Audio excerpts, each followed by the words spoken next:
Nice. Like that. What is going on, everybody? It is Wednesday. Feeling good on a Wednesday. Yeah. Feeling good. Yeah. I'm actually not feeling good on a Wednesday. I'm super tired today. But, I was going to say, yeah. you were But I feel better now that I'm sitting playing guitar rather than doing all the other things that I was doing. So, yeah, sounds good. So we have like a 37-hour lag, I think, between when we say something and when they answer. So bear with us tonight, obviously. Do us a favor to smash that like button. You know, gets more people watching the stream. The old algorithms likes that. Yep, I'm going to talk more about the 12 days prizes and all that. Yeah, Christmas is because why not beat a dead horse? Yeah. Just 3 weeks of streams on. Nah. Well, no, I mean, Christmas is coming up. So. Yeah, and I think a lot of people didn't realize that, like, it's still going on. So just to clarify, we're going to pick the winner, like, just before Christmas, and we'll probably announce it right after Christmas. Correct. Just so everybody knows. It does lead up to Christmas. The 12 days was just the 12 days of prizes. Yeah, and we purposely didn't announce when we were going to close the contest at the start, because last year when we did this, for some reason, all of our reels and everything that we shot, everything just got squashed by the algorithm, and it only started to pick up literally on like day 10 or day 11. So, and part of all this is to kind of promote a lot of the brands that were nice enough to donate stuff. Like there were a lot of companies that kind of came through on this to donate stuff, and we want to make sure that they kind of get the reach that they deserve from doing something like this. Correct. Nice juicy grapefruit there. Grapefruit. Yeah. Anyways, just before Christmas, we're going to pick the winner for it. So it is still going, and we're going to talk more about the guitars because we kind of focused on the pedals and stuff before did the H90. And yeah, we've got a few really nice guitars that we're giving away and that our friends are giving away. And amplifiers. And amps. Yeah, but people know that. Yeah, they do. They know that we're giving away. But we had some friends that were nice enough to come through and give away some sick guitars with that. So we're going to talk about those today. Yeah. BB says, I want the cookies? What? Cookies. What? I don't understand. I also don't know who BB is. So. Good job, Facebook. Oh, that's funny. Yeah, there you go. Facebook worked. Instagram was a little more problematic this time. Classic. Yeah. I don't know. Something like that. Oh. Come on, man. I got one fast lick. Stop trying to... Yeah. Oh, thank you for making it better. Appreciate it. Makes me feel really great about my playing. Thank you, you inspired the lick. Oh, yeah, did I? Nothing wrong with that. Yeah. You're just like... I hate you so much right now. Why? That's actually a lie. You're actually inspired. Yes. I've got the Stiegel Radler tonight because that's what I like to drink. And I also have the Pepsi Zero Sugar for later because I'm old, so I should probably have less sugar. That's what they tell me. Just have a Stiegel Radler and a Pepsi. Yeah, exactly. That's less sugar. Less sugar. But we also have Christmas chocolates. I'd like you guys to know. That's also less sugar. I'd also like to know that if you look at, like, we set this thing down here. Luke, have you got the overhead cam going? We set this down here. And I'd just like you to notice that this is my side of the tray, of which two are gone. But Sam's side. No. Sam has devoured. I've had three. I had three, dude. I had 3. So we got 2, 4, 6, 8, 10, 12, 14. I had 15. 3 chocolates, dude. Luke has a handful of like 6 over there. Luke literally is holding 6 of them. I'm stocking up for the stream. This whole row is Luke. And more of this row, too. Yeah, he literally is. And he has a thing of Timbits. Buddy. Come on. True. You guys are going to be up all night. Do you guys want some? Oh, no. I wish. No. There's no way I could be up all night tonight. I wish. You wish. I don't. I never wish that. I have so much shit to do before NAMM. It's ridiculous. No, we'll send her an email. Someone saying we'll call.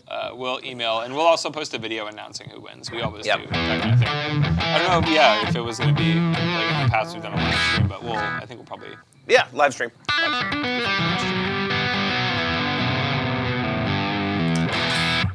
Yeah. Oh, thanks, Luke. It's not distracting at all when you type us messages and don't let the group see it. It was a good one. I know. It's okay. Derek, are those the Canadian chocolates you were telling us about?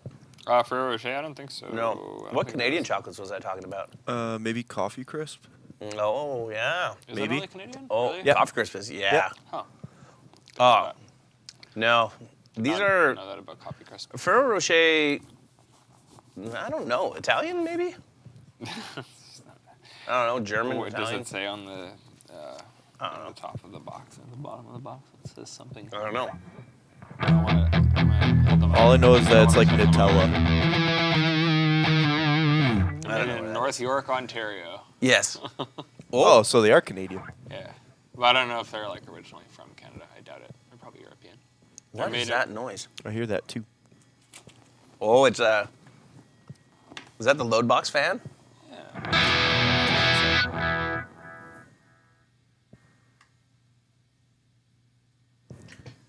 Oh. It's pushing her a little hard there, boys. I don't know. Ferrero Rocher French, nice. Thanks, Mike. Thank you. How do you win? You enter the 12 days of Christmas contest. Luke will give you the link. And that's it. We use a random like winner selector thing through UpViral that we do this with. And you can get more points by like subscribing to our YouTube channel. And there's a whole list of things that you can do. Like if you go to enter, once you enter, it'll tell you like if you follow Sully's Instagram or their YouTube. I don't know which ones it is. Like there's something for everybody. It's mostly either YouTube or Instagram. If you follow them on there, you get more points. So yeah. What's up, Joe? Yeah, Ferrero Rocher's Italian. That's what I thought. So there you go. Somebody else said it's French. Yeah, this is a badass looking guitar. I 100% agree. And this is one of the 3 guitars that we're giving away this time around. No, there will not be a live stream next week. Unless we decide to do it on another day, but I'm not going to be here on Christmas Day. No, I think next week there's a lot of holidays going on. I don't think we'll have it next week, but I guess the following week we will be doing something to announce. We'll figure that out, I guess. Because we'll need to do something to announce this, whether it be like next week after Christmas or the following week early. We'll figure it out. It needs a pickguard. No, it doesn't. Come on now. Don't be silly. Nothing needs a pickguard. Oh, look at this. Luke, you're just throwing up stuff there. Yeah, you can get a Gear and Beer t-shirt with free shipping right now for $25. Look at that. It's not a bad deal. It's pretty good. How's everybody's like Christmas season going? How's your Christmas season going? You got all your shopping done? No. No? I'm doing the rest of it tomorrow, though. Are you like a true dude that like you wait till the last minute? When did you start? You haven't. No, I did. Early last week. Okay. Yeah, I'm not like super early, but I'm not like super last minute. Like I'll be done like a week before usually, or yeah. Do you do presents? We usually like gift exchanges. Okay. Because we both have big families, so like we'll usually either do like you draw someone's name or Yeah, like Secret Santa or like or the exchange or the white elephant thing. Yeah, like the exchange type thing. Because we're all adults now, and we're like, we don't want to spend money on shit. So it's like, no, we don't have kids yet, like in our direct families. So it's like, might as well save the money on gifts now before we have to go back into gift mode, like full blast, you know.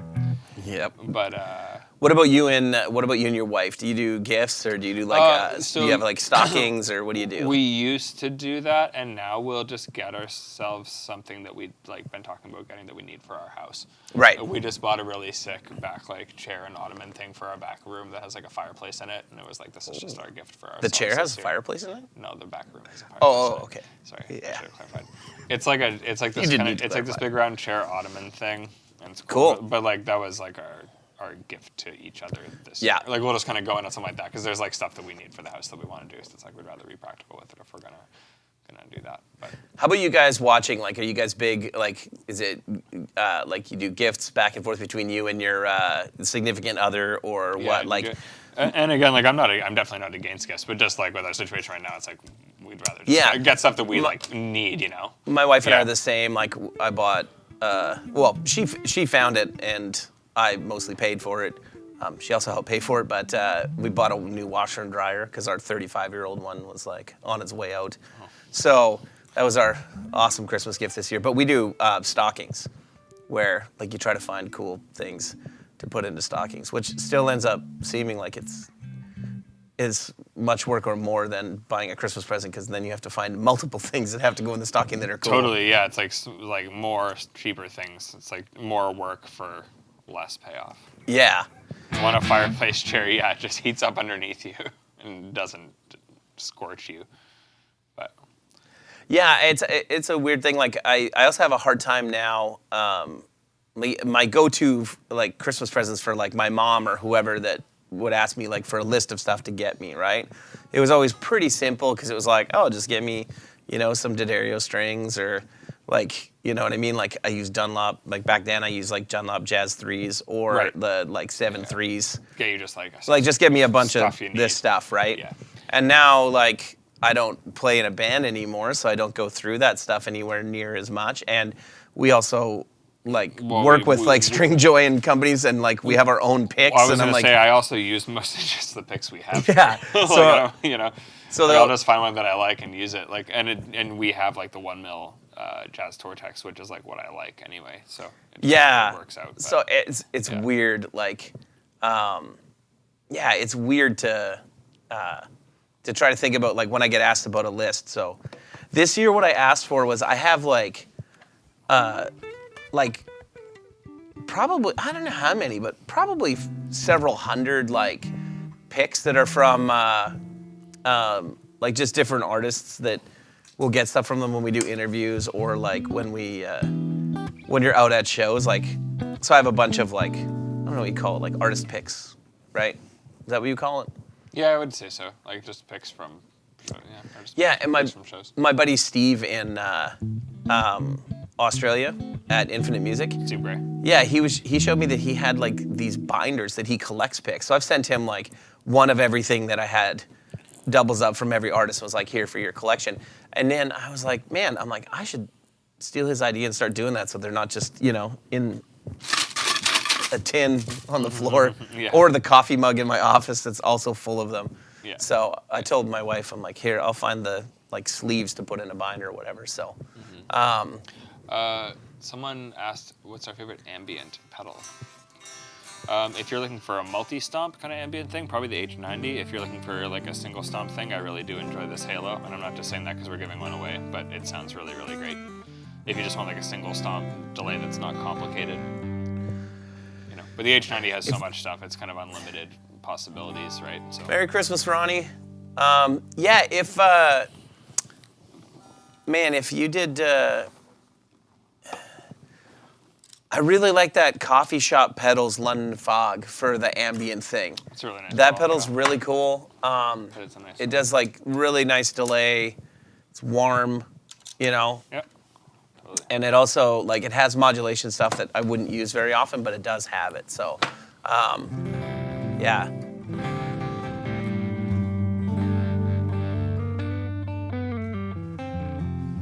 I just tell them to spend the money on my kids for Christmas. Like, I always loved it as a kid, getting, Lego sets and whatever other toys, right?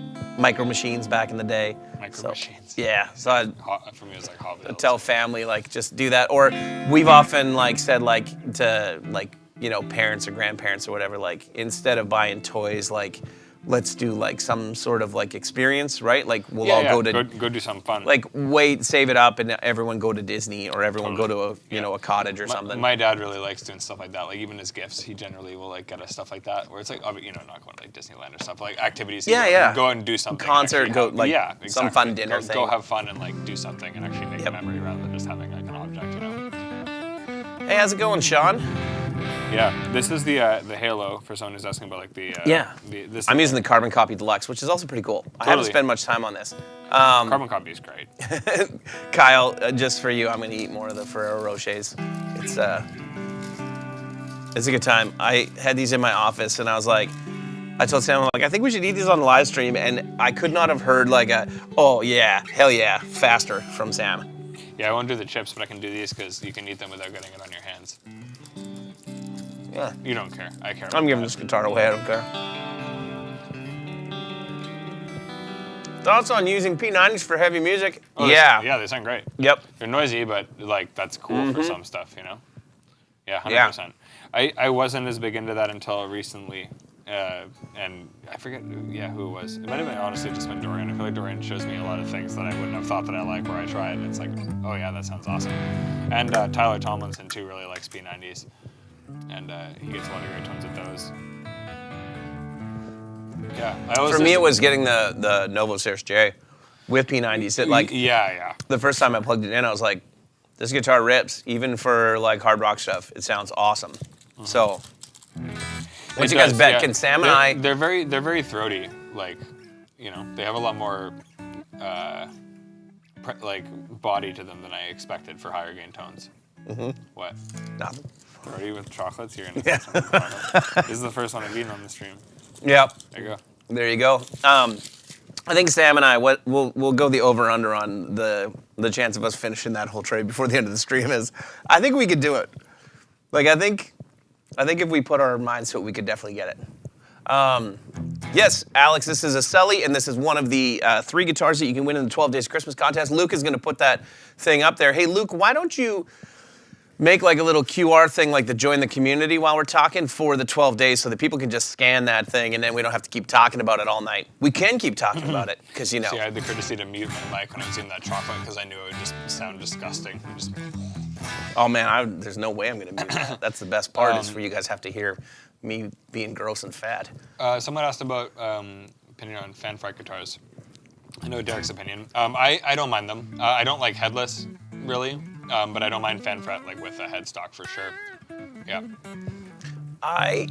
It's not that I hate it, it's that I despise it. No, I don't. I have bad technique, right? It makes you fix that. I know. It's the same as the Enderneck. The Enderneck, yeah. Or Enderneck. Strandberg. Which definitely I will agree takes some getting used to, but like ergonomically, yeah, it just kind of forces you to have at least some kind of posture, right?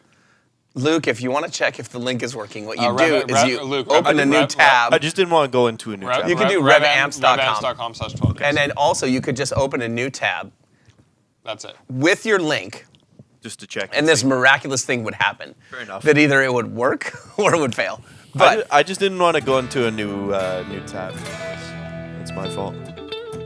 So yeah, this is the import Sully Trella, which again, we've said this every time since we've talked about these guitars. You would have fooled both of us instantly saying that it was an import over a USA-made guitar because they play unbelievably.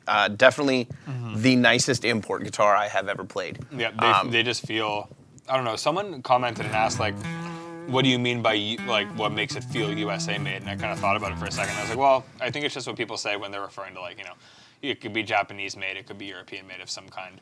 It's just like a higher-end components built in generally a shop where there's less people paying more attention to each guitar. You know, it's just the attention to detail, you feel that sort of attention to detail and that quality. And these guitars do feel like a guitar that would come from a shop like that. That's and stability, really mean. Yeah, totally. Right? Like, and I have some like some killer USA-made guitars that are not as stable as this is. Like, I'm not going to out which guitars they are right now, but there's some that I went to play earlier. And by earlier today, I mean 2 minutes before the stream started. Yeah. And I was like, ooh, this needs a neck adjustment. It did get, like, actually cold this week. Yeah, and it's really dry here now, too. Yeah. Like, winter has definitely settled in. Correct. And, but I'll say this hasn't been touched, and it doesn't need anything. So, and there are some guitars that are just like that. Like, my USA Nick Johnson, like, every now and then it needs slight tweaks, but it's never been like, this guitar is screwed, right? The Cirrus J as well. Yeah, never just really needs anything. So when I think about USA-built guitars or North American-built guitars, or like you're right, like Japanese-built, anywhere that is considered like kind of the cream of the crop, like high end. I mainly am looking for consistency and stability. And generally, I find like, you know, with a factory guitar, obviously it's machine made, so there's a consistency to it, but there's generally less attention to detail because it's larger batch, like, you know, some of the smaller. Well, they're not Luthiers that are building them. Right, exactly. And that's the thing workers. When you get like a U.S. custom shop where, you know, guys are getting paid decent money to build decent guitars. You know, it's a different thing. Yeah, and they've got, you know, working history and knowledge of how to build guitars, right? Like and using higher quality parts to actually get something, like people don't mind paying for quality in that circumstance, whereas with 100%. someone, like generally, offshore guitars, people want to pay for something cheaper, so they just want a cheap solution that's built in a cheap way. Whereas if you're paying for a custom guitar that's built with higher quality components and stuff, people can kind of understand paying more for better stuff, you know.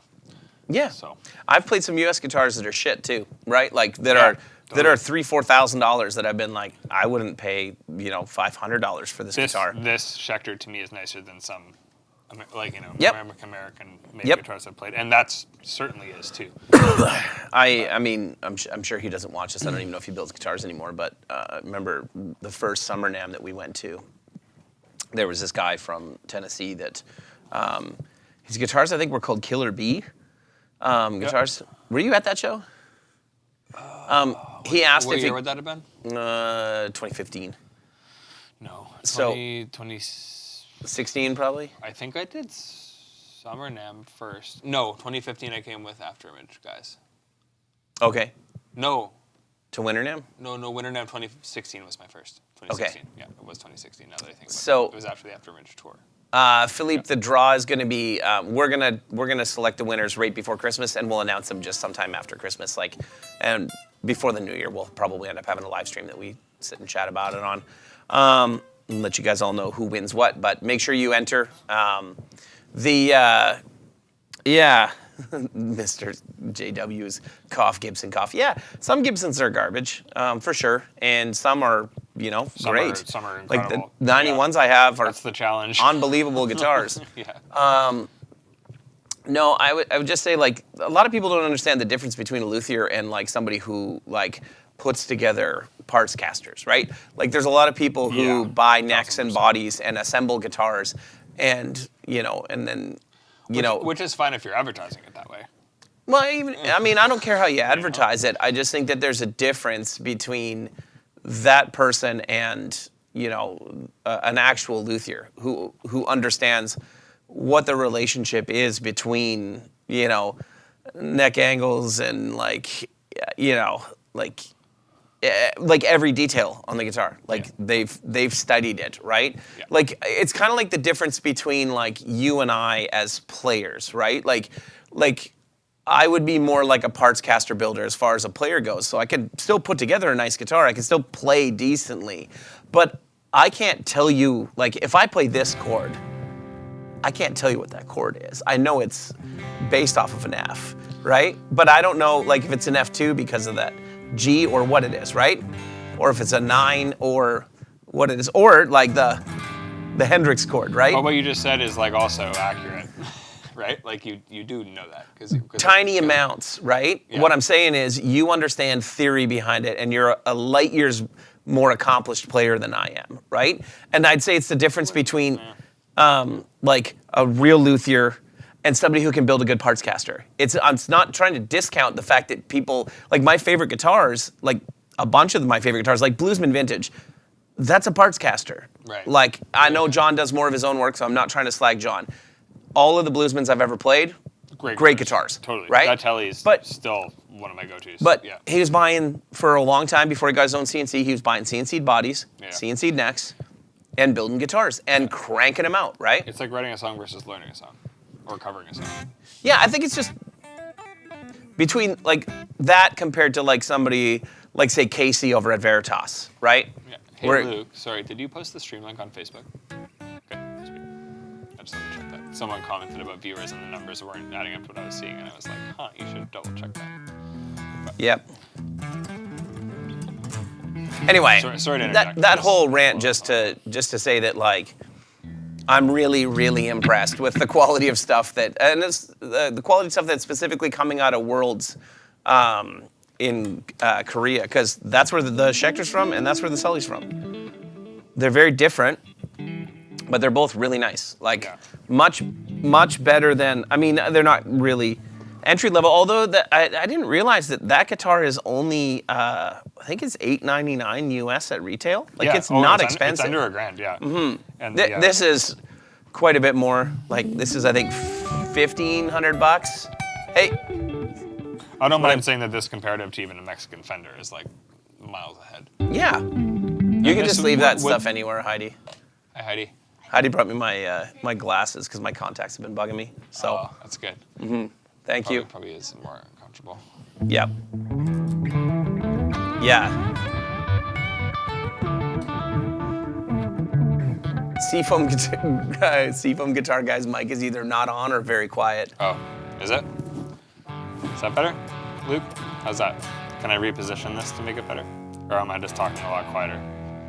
I'll talk louder. Sorry, guys. I don't speak very loudly. Okay, Sully's body shape sizes seem way too small for my liking. Played one once and almost thought I was playing a ukulele and with an insanely long neck. I mean, that thing's real balanced to me. I mean, the headstock is a little longer than a normal 3-3, but like it's super balanced. I don't think the body is much smaller than a Les Paul or my single cut PRS. At least not on that model, I would say not. And the Raven, it is a longer scale length for it, so it might feel a little deceptive, but the Raven that we played at NAMM, I actually asked Kyle if we could get a. I talked to him today about NAMM. Right, they have a guitar called the asked Raven him if as well. he could, if we could get a Raven for. That thing's killer. It's their version of like a Firebird, right? Is that what it would be? Yes. Yeah. Yeah. Yeah. It's awesome. And same thing, perfectly balanced. It's like an offset, like larger Firebird style body. And it's like, yeah, you can just hold it even more than, like this is still diving a little bit even, right? I guess maybe if I hold it back a bit, but yeah. Mr. System is always quiet compared to Derek. That is also true. But if you spell my name wrong again, don't ever come back to this stream. I'm just kidding. No, I'm just generally louder than Sam in all cases in the shop when it comes to talking about anything. So in all cases of everything, yes. Yeah. Oh yeah, thank you for that, Luke. Also, you didn't want a Christmas present this year. What's the Les Paul looking guitar? This is the Sully Trella. There, see? Ooh, Sunburst. That finish looks real nice on camera. Or do they call it Sundown Burst? I can't remember. It almost looks like it's a burst. Yeah. It's nice. It's really nice. I know this is somewhat polarizing for some people. I don't mind it at all. No. Like after playing it, I totally get it. I do really like when people don't just copy exactly what like Gibson, Fender, whoever else. Yeah. Sunset Burst, yeah. Yeah, thanks, Luke.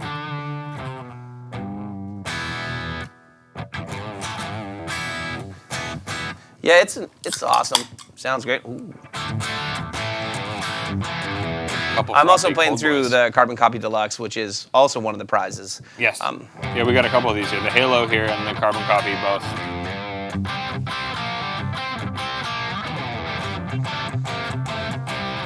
Yeah. And I'm playing through the, I guess I could also set up my amp the way I normally would.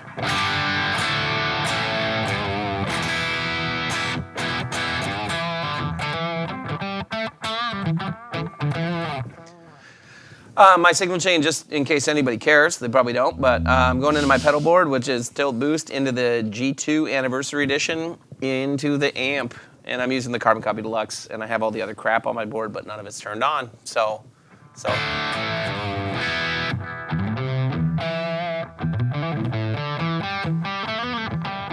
Oh, hey, Philippe has a good comment there. What are the necks like on both guitars?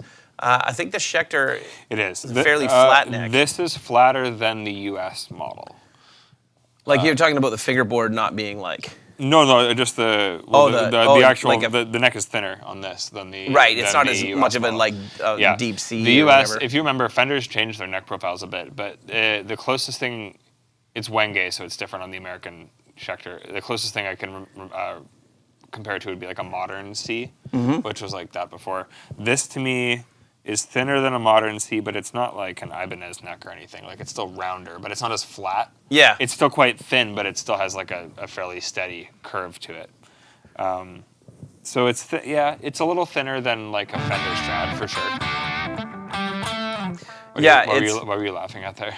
I'm laughing because Robert Baker's texting me, and I don't know if he's watching and is texting me at the same time, but he just said, your Les Paul is a certified rock machine. Oh. But I think it's because he has my 92 Les Paul, stays at his house in Nashville. Is that the black one? The black one? Yeah. And it is unbelievably cool. So, and I don't think he's actually watching right now, but we'll find out if he is. We'll see if that hillbilly's kicking around or not.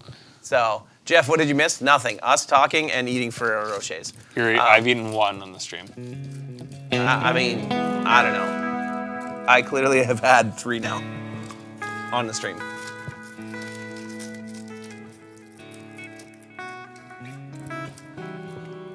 Oh, that was a wrong note.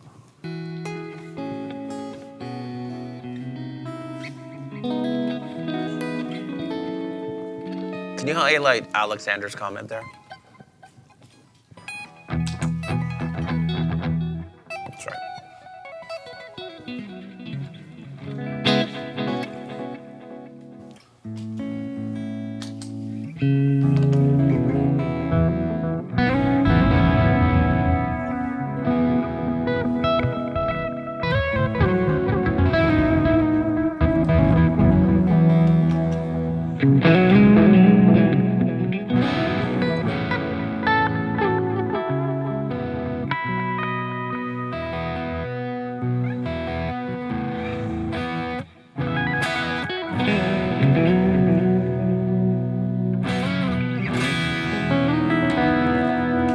You can split the coil on this, it sounds great.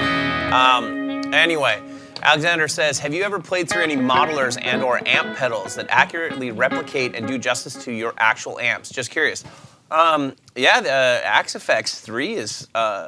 It's great. Yeah. The models they did are awesome. Yeah. I mean, full disclosure, I still think digital stuff never feels as good as a tube amp. I think that has to do with the level of player you are, though, as well, right? Like, pro players won't notice. Like, it's not that they won't notice. It won't affect their playing as much. I find that when I play modeling devices, I just feel like I play slightly worse. There are certain things you can do to make it feel more tube-like, for sure. A lot of it lies... Like running through a tube power amp? Through a cab, yeah. I mean, having a cab on stage helps the feel a lot, for sure. Yeah, because you move air. But when you're going directly in the ears, there are certainly things you can do. And the IR definitely plays a pretty big role in that. I think having a lot more room in your in-ear mix helps a lot. If you're not playing with ears, having a cab gives you more of that. But I think if you're playing in your ears, having a good amount of crowd or room mic helps a lot. Because it's all about, like, I know what you mean. It can feel very direct. But there are definitely ways to negate that in an ear mix if you're in that situation, or if you're just playing in a club situation with a cab and a wedge or something, then you can make that work too. But yeah, I remember the first time we used Tears with Intervals where I was going direct with the Axe-Fx, and I had never dialed in an ear mix before, and I played so bad for like the first few rehearsals because it was like just so jarring. Yeah. And then Chase he could tell that I was like thrown off by it and was like, why don't we try this? And it was like, oh, that's better. And then it was like, yeah, just like more space. Have you ever seen that Kronos thing for in-ears? It's super cool. I'm sure there's more. When I think of that, I think of the Korg keyboard. Yeah. Kronos. But there's probably other ones that exist now, but I don't know what you would call it, but essentially you run all your you run all your channels into it, right? Yeah. And then it simulates the stage for you. Like you tell it that, like, you know, say I'm stage right guitar and you're stage left.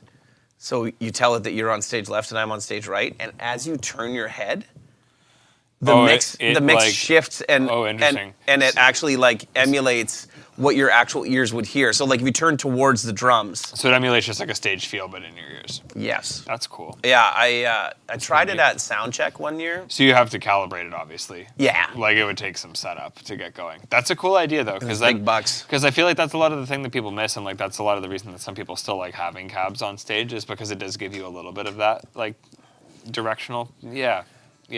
That's cool. I like it because I mean I play at church. I'm not allowed to have a cab on stage, but if I'm ever allowed to, yeah, in an all direct situation, it would be pretty cool.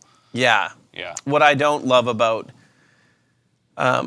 playing through in-ears, specifically at church, because it's all, no offense to the people who work at our church, but when I say work, I mean they volunteer. So none of them are actual sound engineers. So screw you guys for giving your time. No. It's great of them to give their time, but the problem is then I don't know how to mix my own ears properly, right? Like I'm not a mix engineer.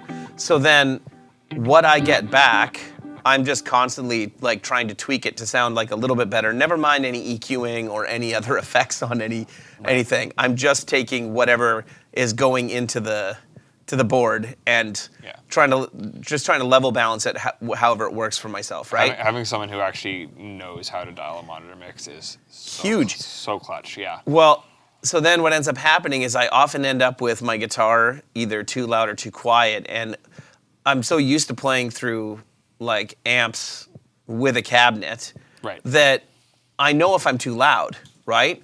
So I know when to like dial it back and when not to dig in. But if you're on in-ear monitors, for those of you guys who, if you've never really played with in-ear monitors, it can be super deceiving because your mix can be high, like, or your instrument could be high in your in-ear mix, but it's low in the house. Yeah. And I have that happen a lot where like then I get like super cautious because I'm like, oh man, I'm way too loud. So then I pull back and then I go and sit down after we're done playing, and my wife's just like, yeah, we can barely hear you. And I was like, that's my own fault because I pulled way back. Totally. That was the number one thing that I thought I wanted before I started using ears, and then after I realized like I don't really want to hear myself that much. No. I want to hear myself enough that what I'm playing, I can tell if it's right or wrong, but I don't want it to be so present that it's like distracting me, A, from what else is going on, and B, like if I hit something too hard, it like is jarring, you know? Like, you need to be able to really lay into it and not have it stick out too much. And like finding that place in your ears at first is a challenge. Yeah, and like, again, like playing at a church. Scroll down, Luke, I think it's stuck there. With, at a church with a bunch of volunteers. It's a joke. You can highlight it, Luke. It's okay. I mean, you should make pedals based Dave's on got a great comment, said we should make pedals of the channels based on our amps, which Luke keeps highlighting to us, but not highlighting to you guys to see. So there it is. I was waiting to segue it. Yes. We have those, the G series pedals, the anniversary ones even. They're also right here. Yeah, you can get them. What? There. Oh, and you'd even get a free shirt if you buy one. Look at that. So the other thing... Cross sound engineers and mixologists. Is that the other thing that I find difficult is like, and why I like amps, is that then I control how it sounds. Like, not the volume. I control the tone that's coming, right? Right. Where I can try to dial that in, but I don't know if what I'm getting back into my ears is the same as what's going to the house. I mean, it's the same thing of when they mic you up, that if they don't know how to mic you up, it's going to sound like ass anyway. But that's why it's nice having some cab when you can get away with it, because you can, you know. Oh yeah. Just hear the cab. Every time, like. Yeah. Paul asked, what rig do you play through at church? I play through a pair of D20s, and with my board that I have here, of which I have, 15 pedals on it, and I use 2 or 3. So, you know, I could have a board the size of our Ferrero Rocher box, and it would be fine. So, yeah. And I always play, when I'm using ears, I always, even the same here, like I almost always have one out. Mike nailed exactly what I was talking about. He says the best trick to get a natural feel with IEMs is to set up left and right ambient mics, and if possible, always use IEMs in stereo. 100%. Nice. Yep. Just about the room feel. Nice. Nice one, Mike. Hope you're good, dude. Yeah.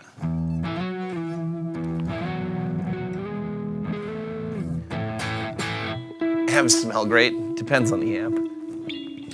Yeah. What's up, Tom? So, what questions do you guys have about the guitars that we're giving away, or any of the other stuff that we're giving away? There's a lot. Like, you can win the Trella with the 100R, right? And the Schecter, the Nick Johnson. You can get that with your choice of either a D20 or a G20. It's funny how much more pronounced the delay gets once it's on a distorted channel. There we go, that's better. Oh, cool. He wears a rumble pack on his back with a heightened sensitivity to feel his amp. Nice. That's a smart idea. You know, I play twice a year, so, you know. Luke, you should get one of those for when you play. Dry stale beer on hot tubes. Yeah. Anthony says, I love me some stereo setups from modelers. Build the patch to stereo. To me, that helps them feel much wider than they can get off a mono amp. Yep, for sure. Yeah, you guys want to see the Novo? How do you enter to win? You can scan that QR code there, and it'll take you to the contest page. Just got to fill your information in, that's it. He's wondering if you're running the Halo into the front. Looks like you are right now. I am, just because I left this slot on the table. It's just kind of to try out different stuff, so if we're going to switch out things. I do usually run like the L cap right now I have in the loop, which is usually where I run my delay, which sounds like this.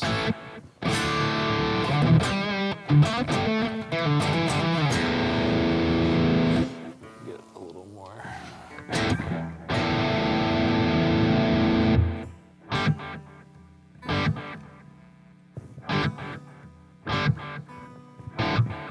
Yeah, something like that.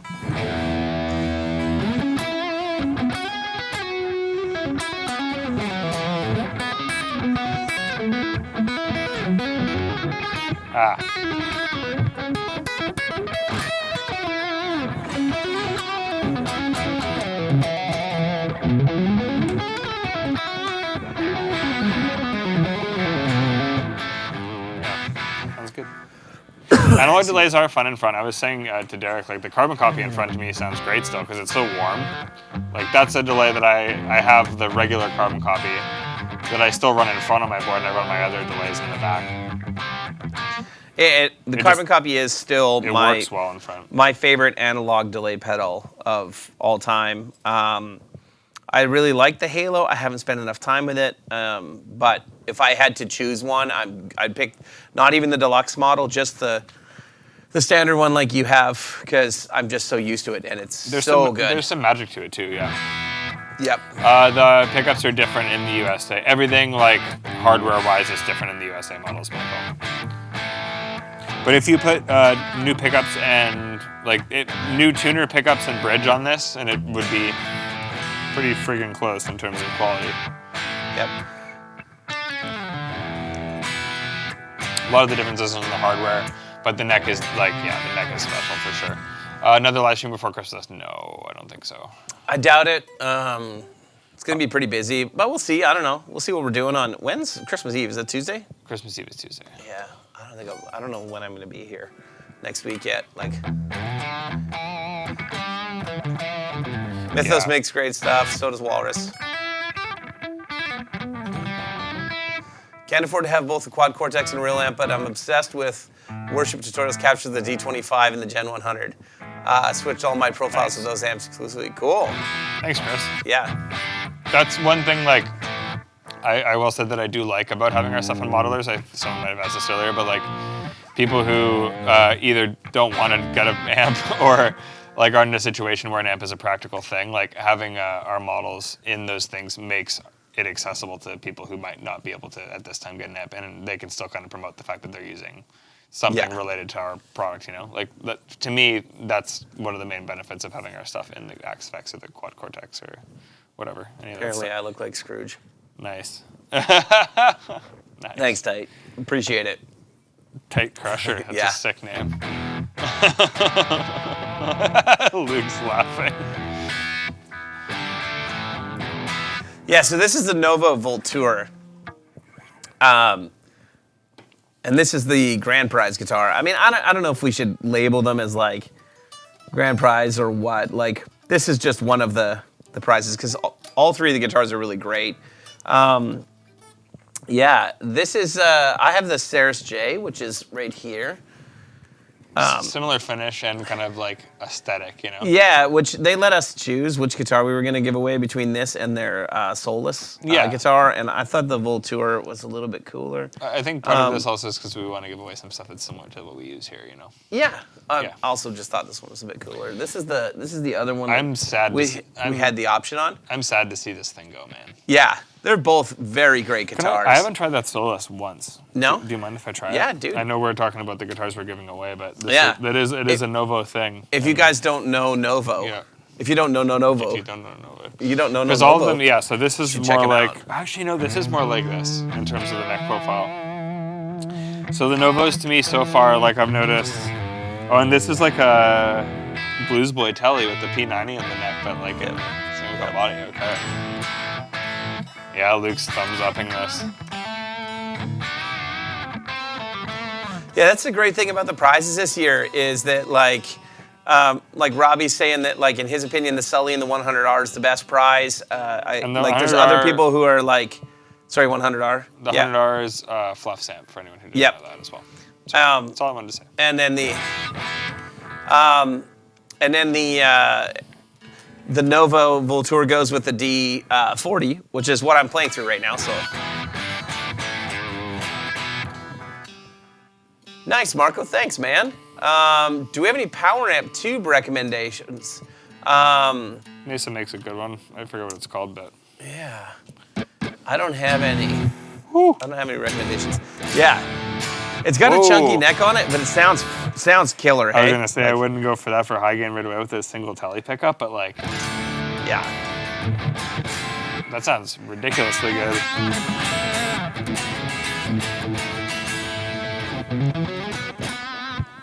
But there it is.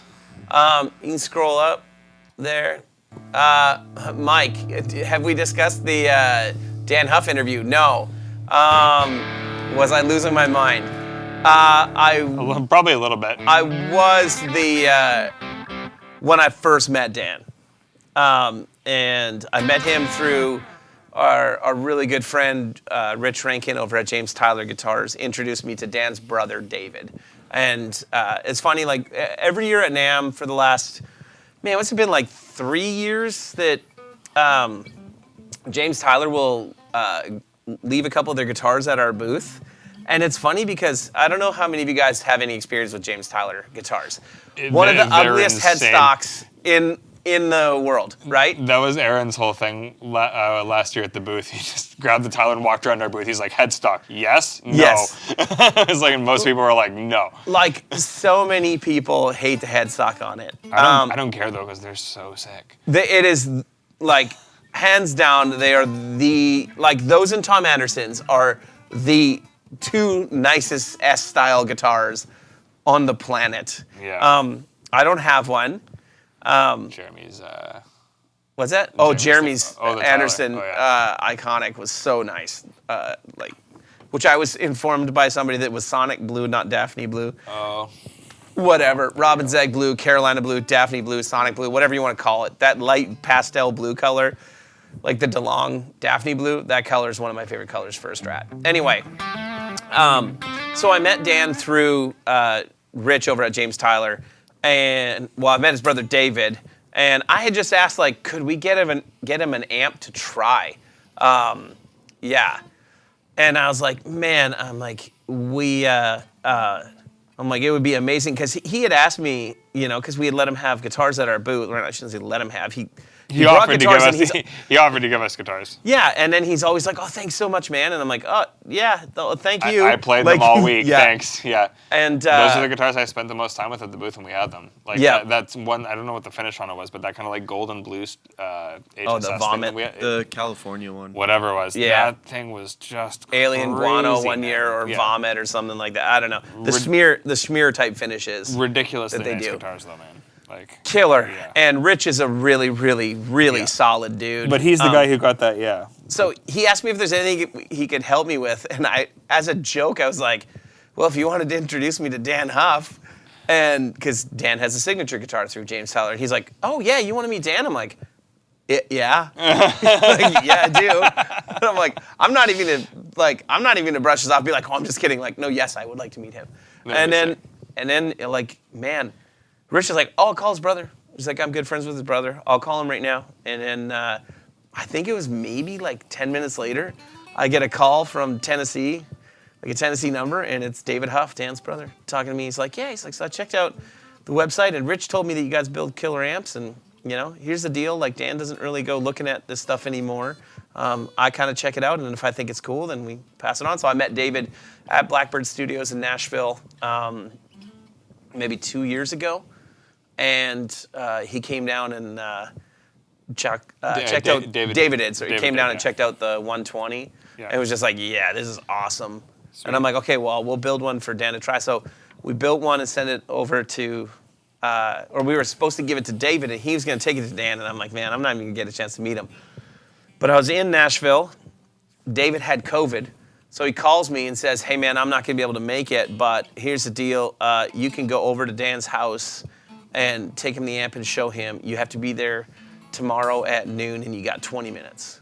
Yeah. And I was like, deal. So I get to his house, and I'm like a little bit like rushed and panicked. Like I'm like, okay, I got 20 minutes to try to show him everything that the 120 can do. And I also have to not fanboy right now. And man, I was at his place for like an hour and a half. And I was just like, and then finally I was like, okay, we should let you get back to work. And he's just like, oh man, it's cool. I'm just doing overdubs at the house. So I left it with him, and then I'd get text messages from him every now and then saying like, hey, I use this on the new Thomas Rhett single, and you know, use it on this and this, and then we just kind of became, you know, text friends. Mm-hmm. And then when the D40 came out, I knew Sean. This was before the D40, right? Well, this is all before the D40, and then when the D40 came out, I knew Sean was like a huge fan of Dan's, right? So I told Sean, I'm like, I'm gonna get it set up. He had never like gone and hung out with him. I'm like, I'm gonna get it set up for you to take it over to Dan's place. So Sean ended up taking the amp over, and I don't think they got to play it that day. And took it over, and then I kind of forgot about it. And then one day his brother David hit me up and said like, hey man, I want to talk to you about that amp that you guys left for Dan. And I'm like, yeah, I gotta hit him up and see what he thinks of it. So I texted Dan and said like, hey man, I'm like just checking in to see if you had a chance to play that D40 and what you thought. And he didn't text me back, he just phoned me.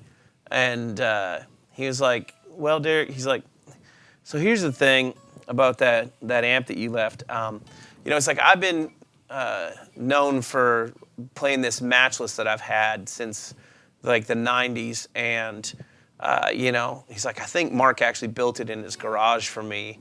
And, you know, over the years, there's been other amps that have like kind of come in and tried to rival it. But, you know, it's kind of always been my mainstay. And as soon as he said that, I was like, here comes so thank you for letting me try it. But, you know, I'm going to send it back because it's not my thing.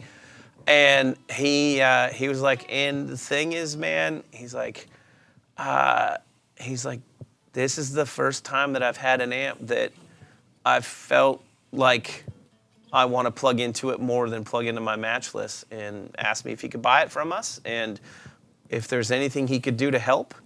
And I was like, it'd be really cool if I could come shoot an interview with you at some point. And he's like, yeah, man. He's like, next time you're in town. And that's how that whole thing happened. Yeah, and he was like, just come by, and then he held, like, yeah, you're just like, yeah, come by when you're here, and you did. And then I hung up the phone, and I think I called you immediately, and I'm like, fucking Dan Huff just called me, and he loves the D40. Yeah, I remember that phone call. You were just like, I understood like 2 words of it. Yeah. You were just like, yeah.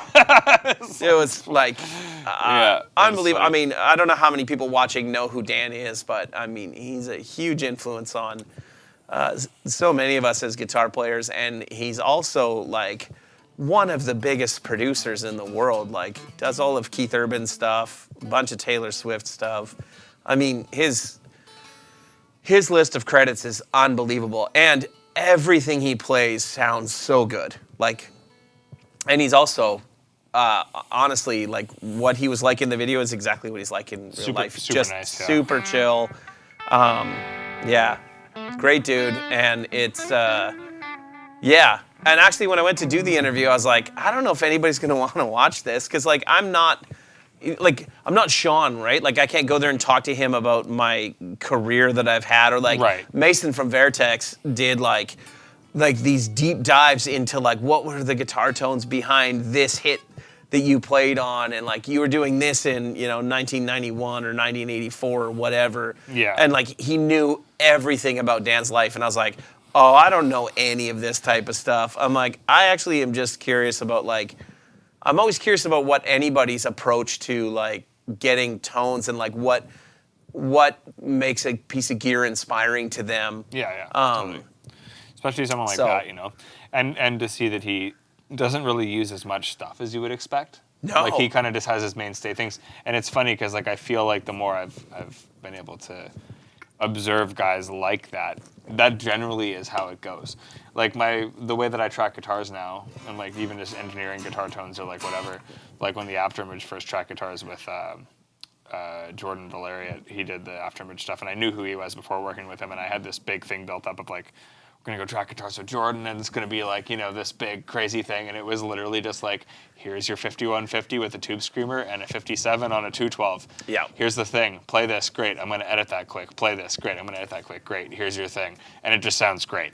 It's like there's like a certain simplicity to it, like not overcomplicating stuff. And I feel like a lot of the guys like Dan or him or a lot of these other producers, that's kind of how it is. There's not really too much in there. Yeah. It's just getting, like, either having a good idea that you've built on from the ground up or just having good sources from the ground up that you just kind of have to, Yep.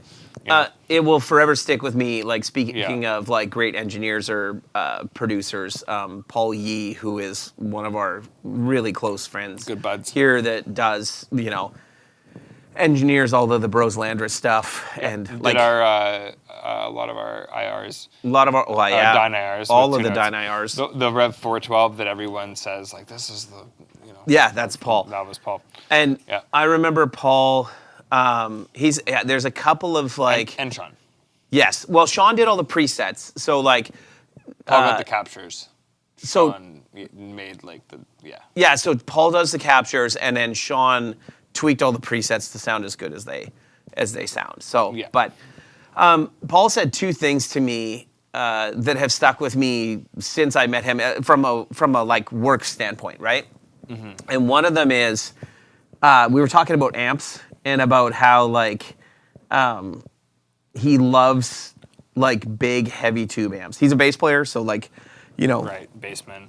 Right, like yeah, or like Any of that type of SVT, right? Right. And I love this saying that he had, which is he said, I said, yeah, but man, it's so heavy. He's like, yeah, but dude, he's like, heavy things sound heavy. And I love that saying where it's like, yeah, you want that shit to sound like massive Yeah, you and do. awesome. Heavy things sound heavy. Yep. And the other thing that he said that stuck with me was it was actually in relation to you asking for a DI on one of the videos that we did there one time. And I asked him afterwards about like, because he doesn't DI he doesn't take a DI track of most of what he does. Right. And I said like, well, why don't you do that? I'm like, because I know like Sam will reamp a lot of stuff later because, you know, on the day of when we're filming, like you have so many variables that sometimes it's easier to just be like, hey, let's get a sound that we're happy with. Let's shoot. And then if you want to go back and change anything afterwards and tweak any of the settings on the amp, you can, right? And you can reamp it. And he just said like, man, I just always view it as like, you just got to get it right when it's going in. Like get it right. Totally. Yeah. Like, yeah, I don't disagree with that. no, and I'm not disparaging anybody who does DI tracks, but he has that mentality of like, no, I'm gonna get it right from the start, so that like you're talking about with Jordan, where it's like quickly edits it up, sends it back, and it sounds awesome. Every time we've ever done anything with Paul, it's exactly like that too. Yeah, Like totally. first edit back, you're like, Yeah. this all sounds awesome, and it's, you know, it's that thing where kind of like a luthier, right? Like it's somebody that is a pro who understands their equipment, understands their room, understands what you're looking for, and is like, I'm gonna get it right going in. For me, it's more like me and Paul work in a very different circumstance. Like he knows to do that from the get-go. Oh, so, yeah. So it's more or less like I know when I'm tracking. It's like I'm gonna keep it guy because generally I'm gonna send this to someone else who's probably not gonna use tone that I send them. Yeah. But it's funny because I said that about the higher low stuff, and then Kyle used all the tones that I sent him. Yeah. Which was funny. But and also like in that circumstance for the video, you know, we're shooting a video where we don't know what take of it it's gonna be. Every or time like we what do a video, it changes. It's so a bit of a much. shit show because we Yeah. take 4.5 hours to set up, and then we're like, well, we should get some food, and then we get food, and then we're like, oh, we have an hour and a half to do 6 hours worth of work. Not even with that, but even leading up to it, I feel like we're like once we actually sit down, it's like the flow of things change. And in that circumstance, I want to just have the raw stuff that I'm able to manipulate in case I need to finish that product in a different way than we initially intended. Yep. Which for that circumstance is ideal, but for what Paul's doing when he's building records like that, like 100%. Like Yep. you want to just get that moment, you want to get the right thing when you're there. Like there's a certain magic to, especially the type of music Paul does. Yes. Where that is like 100% the way to do it. So like, I think it is certainly circumstantial. Shred again. This is not the drawing stream. The contest is open until right before Christmas, probably Christmas Eve. Yeah. And then we're going to be announcing the winner sometime between Christmas and New Year, or the winners between Christmas and New Year's. So you still have time to enter. If you haven't entered, there's a QR code up there you can scan. For anybody else that's kind of coming along during the stream, scan that QR code, hit the 12 days thing, enter. And you know what? Like, make sure you go and follow all of the brands that came alongside us here. Follow their socials and help them out, because it was really generous of, oh man, like Novo, Schecter, Sully, Perfecto de Castro, MXR, Dunlop, Keeley, Two Notes, Eventide, Stringjoy, the Worship Tutorials guys, Temple Audio Boards. I mean, there's a lot of stuff that you guys can win. So it's, it's and very nice of them all to participate, because they don't need to. And then I know, like, money is tight for like everybody, right? Like, so giving away product is, it's not an inexpensive venture. So, what I was going to say about the Dan Huff thing too, that one of the things that I was most shocked about was his guitar collection. Because I always kind of picture that, like, if it were me, right? Like, if I actually made my living from music, have so much stuff. I'd have 300 guitars, man. Like, like I'd have. Same thing that I was saying before. It's like, I feel like the guys that really have it dialed like that don't have, like, they know what they want. There's like 2 or 3 things that do exactly what they want it to do for their stuff, His Les Paul that he had in his room. Okay, so number one, all of his guitars in his, like, we were in his, like it's his, like, studio room at his house where he does overdubs. Okay? Yeah. So he did have, like, some iconic guitars, like his, he's got, I think it's a 63 Strat that's like his iconic guitar that his, like, James Tyler is based off of. That was hanging on the wall. And there was a, like, nice PRS hanging on the wall. But you could tell they weren't hung there because they were, like, art pieces. They were hung there because that was the available space for them to go. 100%. And then he just had, like, the cheap guitar stands like what you have there. He literally had, like, 12 of those just kind of strewn about in the corner with a different style of guitar on every one. Yeah. So there was nothing that was really a duplicate of anything. So he had a Les Paul there, and we were talking about 91 Les Pauls, because I think I may have just bought the blonde one. Yeah. Right? And he's like, do you think mine's a 91? And I'm like, I don't know. And I go to look at the serial number, and it's a custom shop. And I'm like, I don't know. Like, I don't know how to date the custom shops, right? And he's just like, oh. And I'm like, well, where did you get it? He's like, I don't remember when I got it. He's like, but somebody from Gibson just gave it to me at like CMAs or something, or like at a show, and was just like, hey, check this out, Dan. And then they told me I could keep it, and I thought it sounded good, so that's the Les Paul I use. And I'm like, see, this is a difference. Like, I'd be like, well, I have this 56, or like this 58 with P90s because it sounds unbelievable. Like, he clearly didn't care about that. And I did ask him. I ask every pro, what do you want? Sully. I ask every, like, actual professional musician. Like, I find that guitar players fit into 2 camps, right? You either This was a good quote I saw from that interview.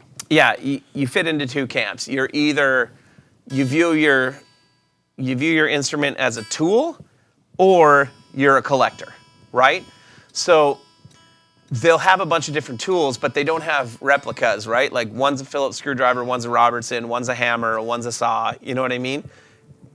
They all do something different, but they don't just have a ton of, like, they don't have 25 Les Pauls, where I would have every color of Les Paul I could possibly have, just because you would want it. Because I also view guitars, like, to me, you're more of a collector. Well, and I view them as pieces of art, right? Like, I think nothing looks cooler than when you walk in somewhere and you see, like, guitars hung nicely, like really nice looking guitars hung nicely on a wall. I'm always like, that looks awesome, right? Yeah. But I do find that the vast majority of pro players that I talk to, they view them like almost 100% as tools.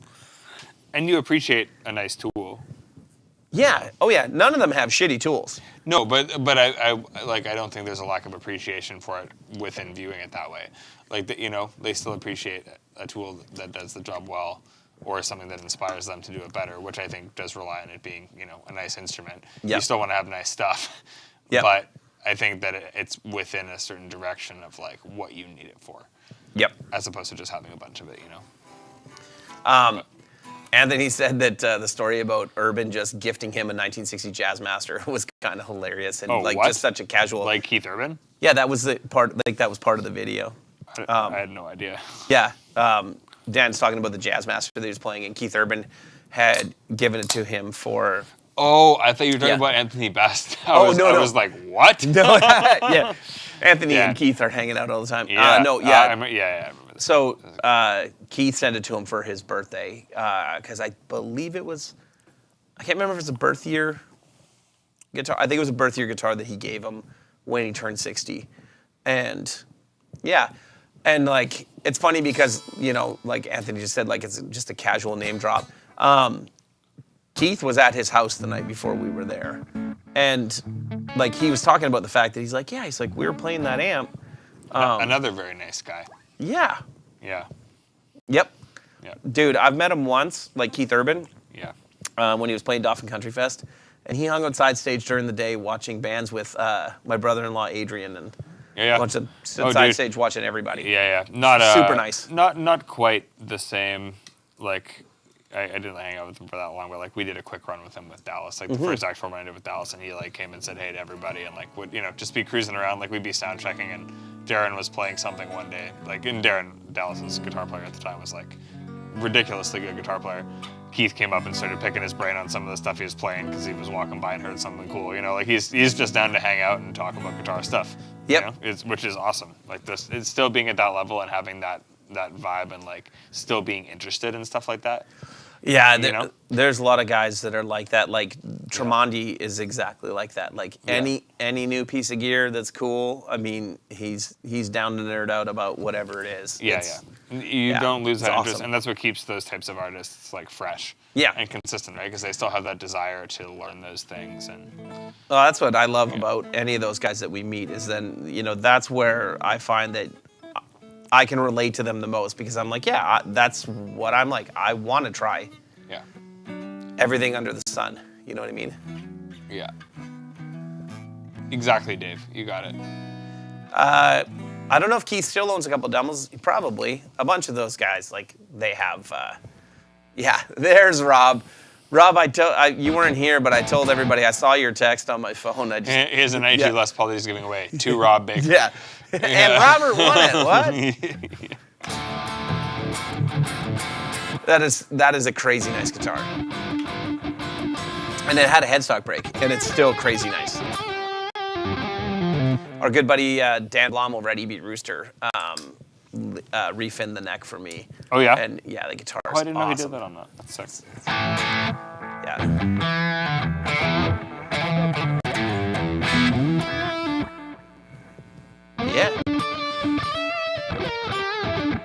Yeah.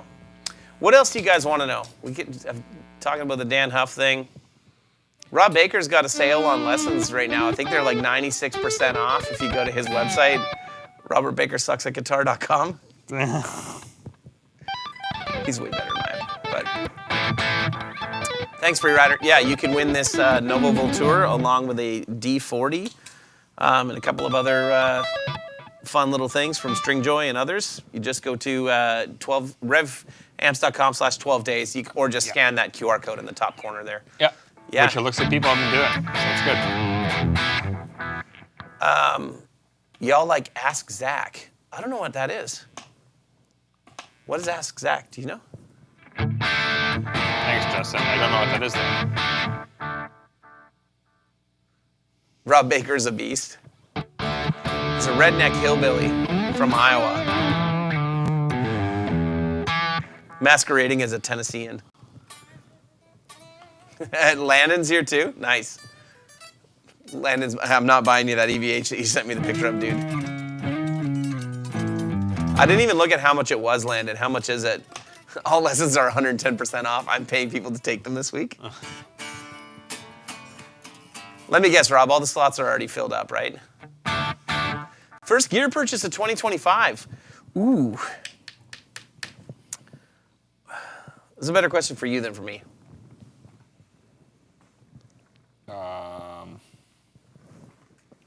For me? Yeah. I don't know. I was going to say, I just put together a Peach Pit shopping list, and it's like a bunch of just like cabling and rack drawers and like stuff like that, which is fun. I'm excited to build a new rig. Oh man, Pascal sent me a picture of the Jazzmaster, or like the green one with the wood pickguard on it. Yeah. Oh, I haven't seen that. Oh man, it's crazy. Like I think I need to get one of those. Like I want to get either another 7-string or 8-string that I can tune down. I'm gonna find the picture that he sent me because it's out of control nice. He also posted it on his Instagram story. He sent a different picture. Look at that. Oh, he sent you like a full one. Oh, that's awesome. That's sick, eh? Yeah, Luke, I'll show I'm you excited after. to try the guitar. Yeah. It's the stringer thing. I want one so bad. But it's like a teal with like a wooden pickguard and like the offset cream rail pickups and an Evertune multi-scale. It's like the wildest. Luke, Stan's got a good point. What would you take? Probably a new reverb pedal, to be honest. Okay, which one? Probably the Big Sky, to be honest. Because then I can sync up my timeline with my Big Sky and just MIDI switch easier. I don't know. I guess you can do that with other ones, but. Rob Derrick did have one of those. I did, and now I have the Van Halen version of it, which I love. Luke hates them, but they feel good. I don't like how they look really, but they do feel great. They're very. I love how they look. They're small guitars. They are. They're tiny. Yeah, they're very playable. You know? Yeah. Maybe that's it. They're too small for Luke. It's funny now that Nick's back. He's taller than Luke. Yeah, he is. Luke is like 6'7" or 6'8". 6'7". 6'7". For anyone who doesn't know, Luke is huge. And there's this we have a student who comes and works for us on and off, named Nick, who is probably 6'8". He's like barely. I think he might even be 6'9". He's huge. Yeah. But it was funny because I was talking to Luke the other day, and Nick walks up to talk to me, and I'm just like, oh, hello, Nick. Both of these kids are here. It's funny, but maybe that's why Luke doesn't like the Axis, because it's too small for him. Yeah. And they're super ugly too. I don't think they're super ugly. It's not very ugly. It's not my favorite looking guitar, but it's not my least favorite looking guitar. Guess who just pulled dumpster duty for the next week while it's -30 outside? Nick. No. Oh, Luke. No, the guy that does dumpster duty anyways. Yeah, when I tell you. Nick was doing it today. Nick did, Nick did it today to help out. Now I'm going to tell Nick, don't you dare do that. That's Luke's job. I thanked him. Yeah. I did. I will say, not just asking you, but like it's been so cold out the past couple of days. I come in, I'm like, that's gotta go. It's weird. It's weird. He's been doing that in summer too. I don't know what's happening. Yeah. Nice. Well, if you guys didn't leave crap lying around all the time, we wouldn't have to come in and tell you that you got to take it out. True. Yeah, that's exactly it. Also, if I didn't leave crap lying around all the time. That is also exactly it. You know, my office right now is the biggest disaster. Oh, like it's it's a yard impossible. sale. Yeah. Well, in my defense, I have like all the boxes for all of the 12 days giveaway stuff is all in my office. Because we have to ship all of it. Yeah. Because there's just so much. Could have thrown it up there. Yeah. I cleaned up there a while ago. I'm sure there's some other stuff up there now, but. Rob, I'm glad Luke passed the guitar test in our chat when I sent you guys that like yay or nay on that guitar. The Eclipse. The Eclipse burst. I said it looks like a piss thing. Yeah. Luke or Rob had messaged me and just said like. Wait, did Rob like it? Rob, did you like that guitar? No, he hated it. He's okay, good. I hate it too. He's like, I want to know if Luke likes this, and if he does, I'm never talking to him again. Why do you message me? Because we want to know your opinion too. No, I thought it looked because awful. I didn't want to just tell Luke that if you would give the wrong answer. You wanted me to know that he made a wrong decision. Yeah, exactly. But he made the right one. He did the right one. Yeah, it was the Eclipse Burst, the new Eclipse Burst. I saw it on my Instagram after as well. I was like, oh, interesting. It looks like an old urinal. Yeah, it really does. Oh, so bad. Marshall, I'll permanently store some of the giveaway stuff if you don't have enough room. You might. Pretty soon we'll find out, right?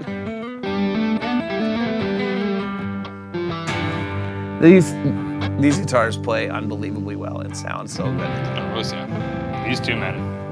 All You're three right. that we're doing. The frets on this have not even remotely popped. Nope, and it hasn't moved. The action is perfect still. Yeah, binding on the fretboard, right? So that maybe says something.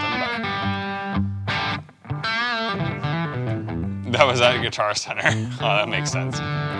Someone at Guitar Center looked at that in purchasing and was like, Yeah. yeah. That's different. That might sell. Nope. Yeah. Let's get this Community Center Piss Trough special. What's it called so everybody watching can know what you're talking about as you shit all over Fender's new cover? Let it be known that I do like Fender quite a bit. After you said, like, this is way better than any Fender Mexican. Like, well, it is, but I like Fenders, man. Like, if you were to give me, if I had to pick like a, like more of a name brand guitar to play, I would play a Strat all day. Like, Strat's an extremely versatile guitar. I'm gonna have a hot take and say that I don't like any of the Strats really that I've played, like new Fender Strats, that I haven't really loved any of them in the last like 5 to 10 years. Rob Baker, you know how some guitars look better in person? It looks worse in person. Luke, did you find a picture of the guitar? We were gonna get the people to debate. Yeah. Oh, sorry. Yeah, I'll see if I can find it. Actually, no, I was gonna say if you're on Facebook, you just get the picture that Rob sent, because the picture that Rob sent was especially bad. Yeah.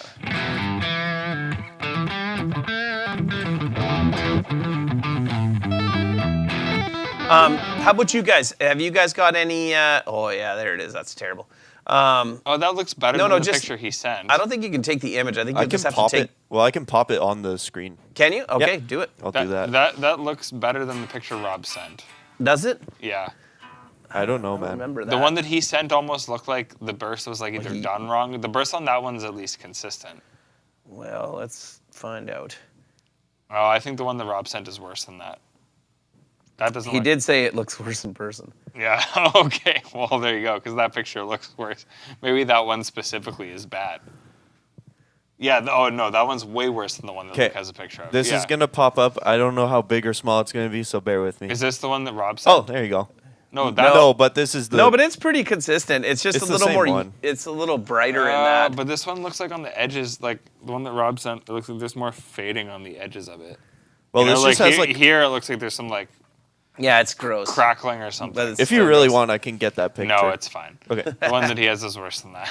I like Fenders too. I just don't like that finish. And also, like, again, the one that Luke found is not as bad as the one that Rob sent. But I would play it. Yeah, I've owned a couple Strats that I've loved, and if I had to pick up a Strat and play it in any situation, it would do the trick. So I'm not saying there's anything wrong with Fender. I'm saying that every Fender copy that I've played from other brands recently, I've been like consistently more impressed with other people's versions of Fenders than Fenders. Rob says the same thing. The one he sent is way worse. I agree. I think the finish is different. The one that Rob sent has like some weird flaming in it too. Okay, let me look at this. You gotta get it. It's worse, man. It's definitely worse. Yeah,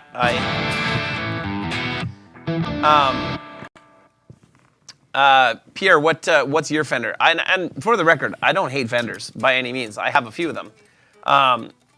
Again, I'm just like the Nick Johnson Custom Shop Strat versus any Fender Custom Shop Strat I've ever played. Nick Johnson wins like by a country mile. Like I've rarely played a Fender Custom Shop that I've thought was really great. As well. Oh, and Tom Anderson, Sir, James Tyler, Evie Rooster. First Strats. Yeah. Yeah. You find it, Luke? Yeah. Oh. Is it worse? Yeah, it does have like this weird flame on it. Oh no. The flame is a reflection. It's not flamed. Rob loves the American Vintage 2 line from Fender. The 54 Strat and the 63 Tele are amazing. There you go. There, yeah. And Rob's a real guitar player, so take his opinion over mine for sure. But I'll stick with playing Novos and Schecters and Veritas. Bougie guitars. Like yeah, exactly. Cork sniffer guitars. Maybe it's going to become like gear and wine. Get Ben Bruce back on. Yeah.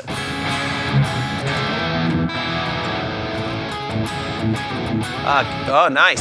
60 reissue super heavy relic. Yeah, I will check in the Red community. What's up, Nicholas? Nicholas Rice is here. My gate's cranked on the back of that thing. Yeah. I don't want to get up and fix it. Ever played an LSL? Yes. Yeah, great guitars.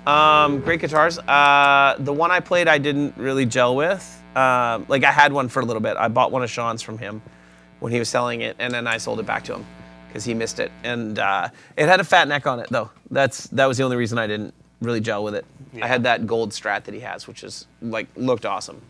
But I've played a couple of other ones in stores that are really nice. Yeah.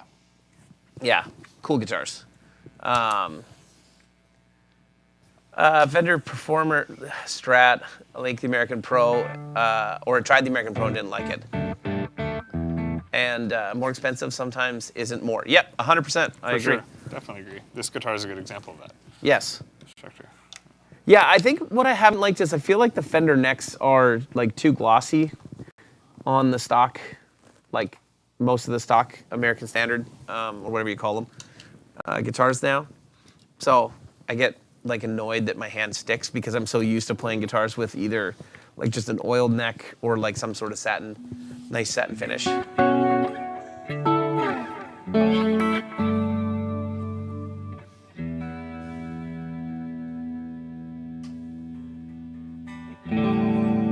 Epiphone Casino's a good guitar.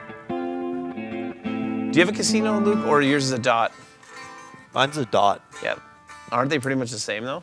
Casinos have like the P90-ish looking pickup thing, and then the Dots are just humbuckers.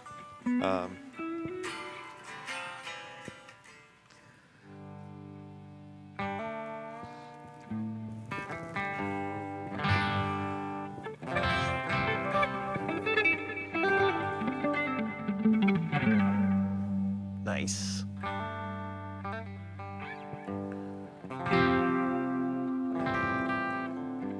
Flux likes the seafoam green finish on that guitar. All right, let's start that poll. Seafoam green, yay or nay? Yay. Luke? I have one, so. No. Yes, you have the SSS version. I also have one. I'm gonna go nay. That's actually why I ended up with the white Schecter, was because the only two colors that guitar came in at the time for the USA model was that atomic green and the like Lambo orange.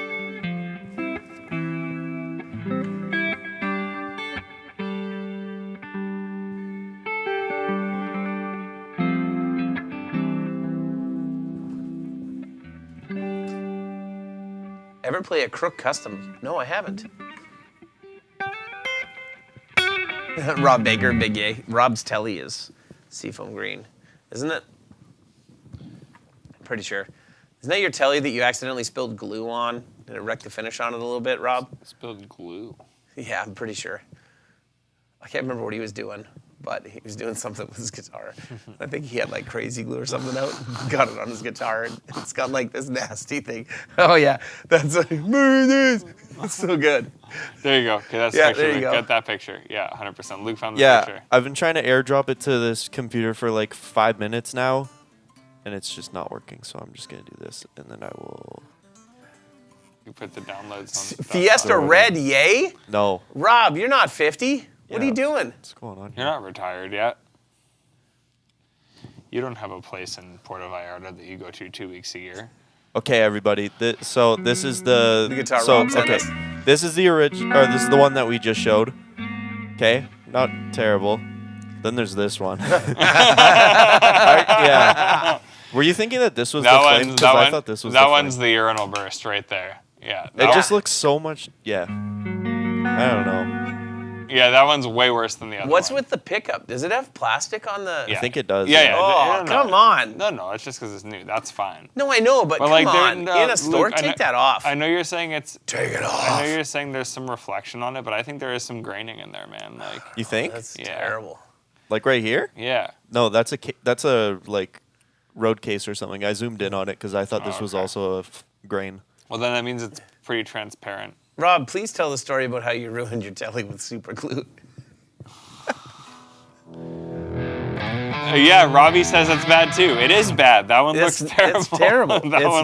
It's not a good scene at all. It's a bad scene. That one looks worse. Thank you. Okay, yeah. I'm not crazy. Oh yeah. How come you're not eating more? I said we were gonna have to go through the whole thing. I'm not doing that. You are. No, you have to stay up more long than I do. Do it. Do it. I'll have one more. I'll have one more. Yeah, that one definitely is worse. I'm not wrong. What's on your guys' Christmas list? I don't have anything on my Christmas list. And then they said like new gear in 2025. Derek's Christmas list is the Nambu is done. Yeah. Yeah. That's a very good idea. It's my own fault, but. No, we're getting there. Mm-hmm. Yeah. Got time. Got a month. Up on Les Paul Prophecy, what's up? This is what Robbie just told me to search up here. Oh, that looks like a pea stain too. It really does. What's going It's not ideal. Not a good idea. Man, is this cool now? Is this like a grungy thing? Like pea stain guitars? Is it scrungy? Is this scrungy? Yeah. Whoa! Look at how it overlays. Oh no! You replaced me with a piss stained guitar. Whoa. That's funny. Okay. Can you scroll up a bit? We missed a lot of comments there. I'm sure they all were very informative based on what we were talking Pedal about. picks for 2025. Man, I don't know.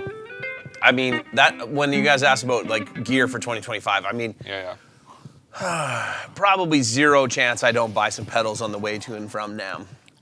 Like, Yeah. we're going to Flipside.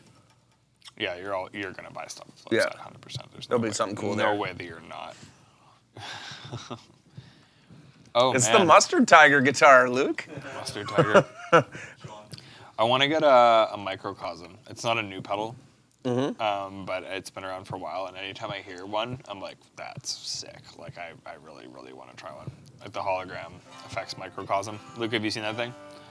It's a really cool pedal. That's a pedal I think I would actually get and use. Oh yeah, Luke wants the Talon Effects noise pedal, like the Alpha Wolf signature pedal. That thing looks sick. That's that pedal I showed you, Jack, that just makes all the squealy noises and stuff. Yeah. Nice. If your urine is that color, you need water. Yes. Yep. Correct. Hydrate. Yeah. It's so funny. One of the Peach Pit guys, I forget who it is. Oh. Anytime we go on like a group endeavor, they're like, all right, we all good? Everybody's peeing clear? It's like we're all hydrated. Nice. It's like, yeah, good to go, man. Anthony says he sees a real tape delay like an Echoplex in my future. Yeah, I mean, that'd be cool.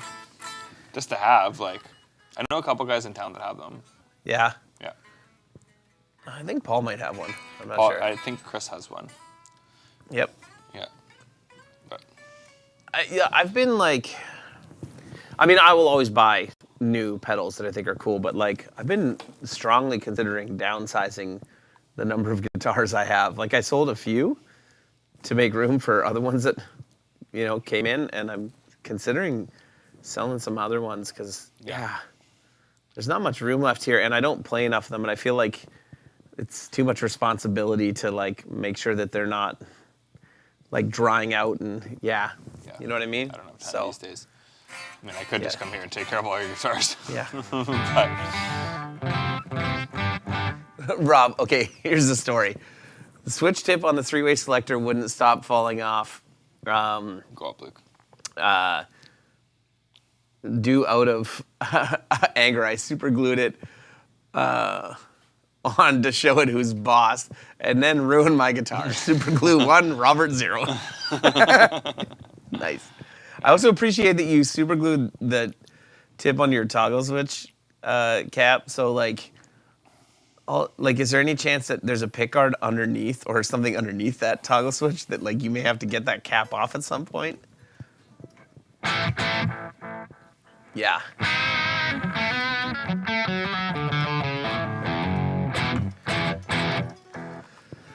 I like having lots of guitars.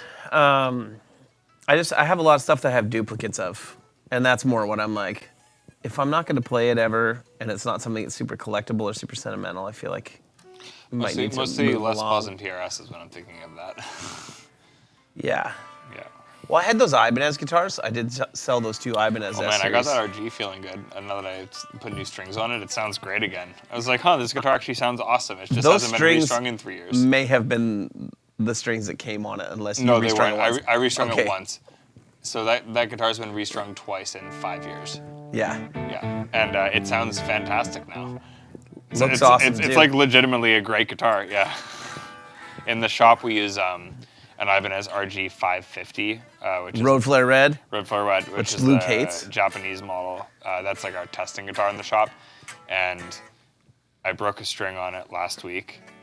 And I think that was the first time I've had to restring it since we moved to this shop, which was in 2021. Yeah. 21. And then I only restrung it once before that from when I started at Rev, which was 2018. So it's had 2 new sets of strings in the last 5 years. But it sounds awesome. It's a great guitar. Yeah, the 5-way switch does like the split thing great. Yeah, it's good for testing. I can actually test D20s and D40s with it now. I couldn't before because I was like, this thing doesn't work with these amps. And I was like, oh, the strings are just 2 years old. Yeah. Now it sounds great. So, yeah. Andrew says I've played a Squire HSS and Made in Mexico Charvel Strat body. HH, what do you think is the best single coil to learn on? Oh, interesting. Man, I don't know. I learned on a Korean Fender Squire 2 Stratocaster. I learned on a was Fender. awesome. I learned on a Fender Duosonic electric. Oh. 2 single coils. If you join the Rev community, I'm going to show you a picture of Sam when he was playing guitar at 12 years old. That Paul Yee. Yeah, that Paul Yee found it and sent to me. So we've talked about Paul several times, and Paul works with like Joey and works with Ariel Poston and those guys. Paul's been one of my dad's friends since we moved to Winnipeg in 2004. And Bass boys.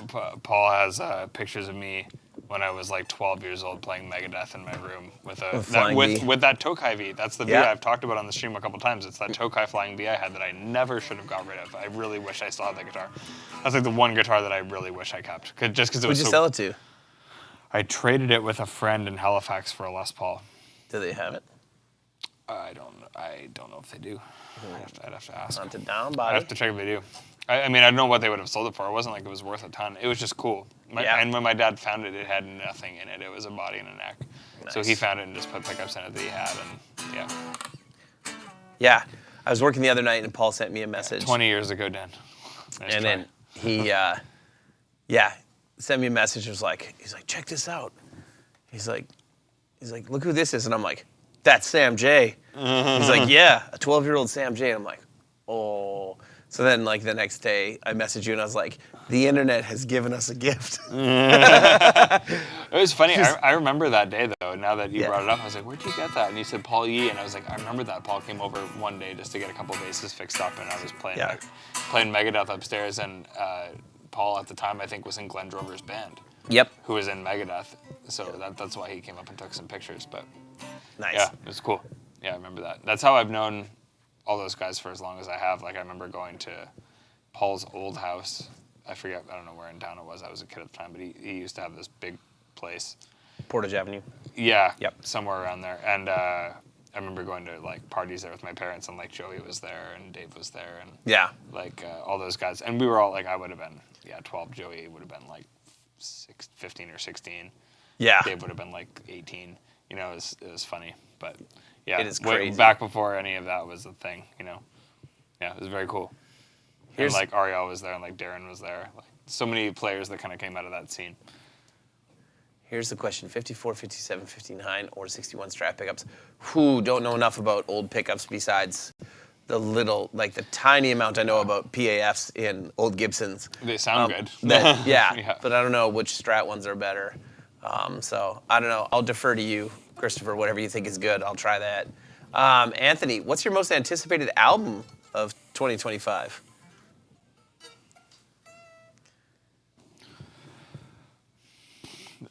New Sleep Token album, probably, if I had to guess. I don't know for sure that it's coming out, but I would guess they have a new album coming out next year.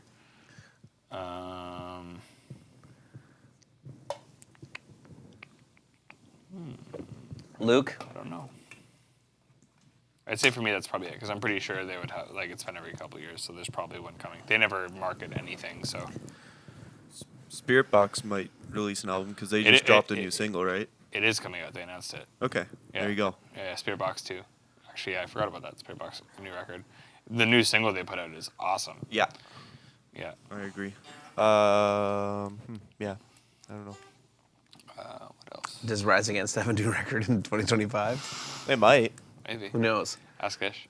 New Tremonti record. I'm excited to hear what Mark's got going on. Oh, new Hated album. Oh, yeah. Colton's new record, yeah. And that stuff sounds crazy good. Yeah. Anytime he sends me a mix, he's like, I was just working on this track, and he sends, I'm like, this sounds ridiculous. Yeah. Like, it's like so heavy. It's like, almost like you work at one of the best studios in the country. Yeah, man, he gets crazy tones going on. Yeah, that guy's got it dialed. Favorite road cases for amps and pedal boards? Ooh, cool. Circle 3, big deal. Mental Case in Mental Nashville. Case, Also yeah. Superior Cases in Olds, Alberta. Is one who built us our the road case at NAMM, like the work box. Yeah. Good stuff. Yeah. Yep. Yeah, for sure. I think sick. Nick Rice, what's your favorite candy? What's your favorite candy, Sam? Definitely Haribo gummy bears for a while there. When we had them, Yeah. it was more like I didn't pack food and just ate 'em. You're just crushing Yeah. packs of gummy bears. Sour Patch Kids, like whatever we had. Probably like a Reese cup. Oh yeah? Probably. I'm You not and like. Guillaume, eh? It's funny because you put these here, and I'll eat them while they're here. But I'm not like someone who buys candies ever, or like chocolates or anything like that, or like. Yeah. But if I was going to, I like the Reese cups or anything like that are real good. Anything like that. Peanut butter chocolate's good. My daughter told me today that, like, my oldest daughter told me today that her favorite chocolate is Reese. Nice. Yeah, and I was like, Good I taste. have no idea. Good Because job, you guys James. just eat whatever candy we have in the house. Yeah, So, they'll still eat it. yep. Yeah. I like. Yeah. I'm I more. like ice cream. Ice cream's good. Really? Oh, yeah, ice You and Brian. Oh yeah, dude. Musicfax Brian and. Well, even better, Reese's and ice cream. We'll demolish it. Yeah.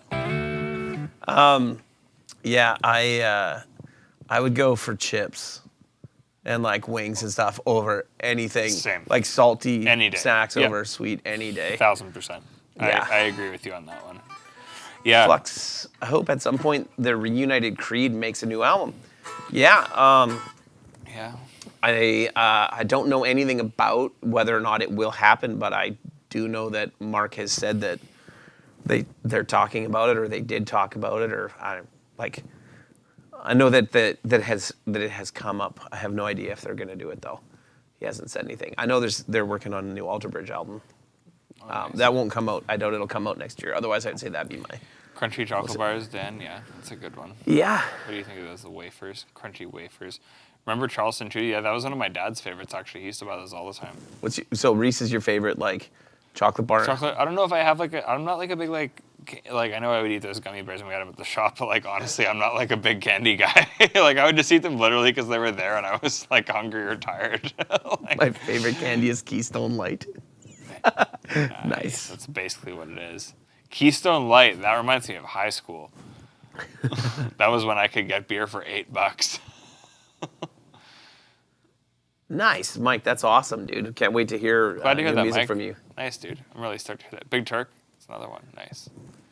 This is Big Turk. I think I'd have to go like. Yeah, I think I'd have to go with like Coffee Crisp. Oh, really? You don't like Coffee Crisp? I don't dislike Coffee Crisp. I'm over 40. It's fine. Is Yeah, Coffee Crisp the still. Fiesta Red of chocolate bars? No, Luke says no. I don't know, Because you like man. Coffee Crisp or no? Yeah. I understand. It's never been a go-to.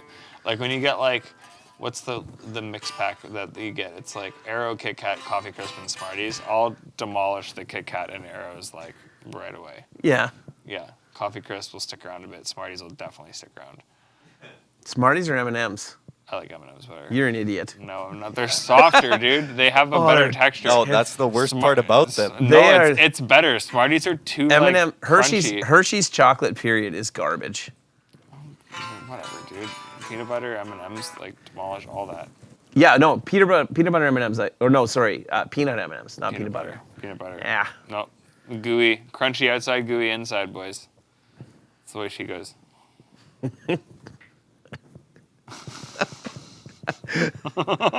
All right. So, After Eights? Yeah, After Eights are like for Christmas. For Christmas chocolates, After Eights. Derek literally has boxes of After Eights in his office. What do you think you're getting for Christmas there, big guy? After Eights. Yeah. Why do you think I have boxes of them in my office? Because I eat them. Do you? Last year I did. I haven't had one yet this year. Dorian's been the culprit this year. Dorian, I like how at the same time we both were Dorian's like, already been in my office, yeah. and like he's like looking around and just he like stinks it up with salmon and then goes and steals a bunch of your chocolate. He did it 3 days in a row. After that, he did it 2 more days in a row. The salmon? Yeah. Dude, you guys have to understand. So Dorian is our. Nobody has real titles here, but I would say like. That is true. Yeah. Like That's our like media director, like probably be the best thing to say. Like media director, kind of web director, web designer. Yeah. Aesthetic director. I don't know. Like, but he does like all the new pedals that look really sick. That's all Dorian's design. Yes. Stuff like that. Yeah. And yes, terrible. I did say something bad. Hershey's Kisses are garbage too. They're terrible. So we have this new kid who works for us. His name's Parker. So Parker comes into my office last week and is like. I'll preface this by saying we're in a complex. And there was some sort of issue with one of the sewer drains, and we have like floor drains, obviously, because we're in like kind of a warehouse type thing.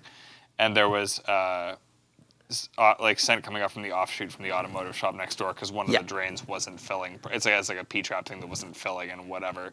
So that happened like a few days their floor prior drains, to this. Their floor drains.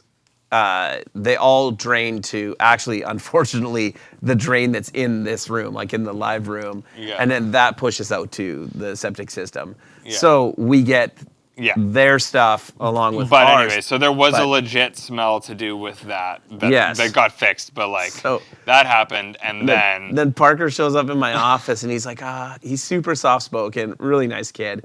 He's like, Derek, I think there's something wrong with like the septic or something, like it smells like sewage by my desk. And I'm like, oh, okay. And I'm like, go to walk over and you come and you're like, no, man, it's Dorian. He heated up salmon in the microwave and the whole shop stinks. And no one said anything to Dorian. So I like walk over and like Parker's desk is right by our lunchroom is on the mezzanine level upstairs. I walk up the stairs and I'm like, Dorian! Derek and I are both kind of walking around like going close to that area and like sniffing it and like, this is for sure what it is. Yeah. Dorian goes upstairs, sure enough, he's munching the salmon in the lunchroom. And I'm just like, Dorian! I'm like, what the hell, man?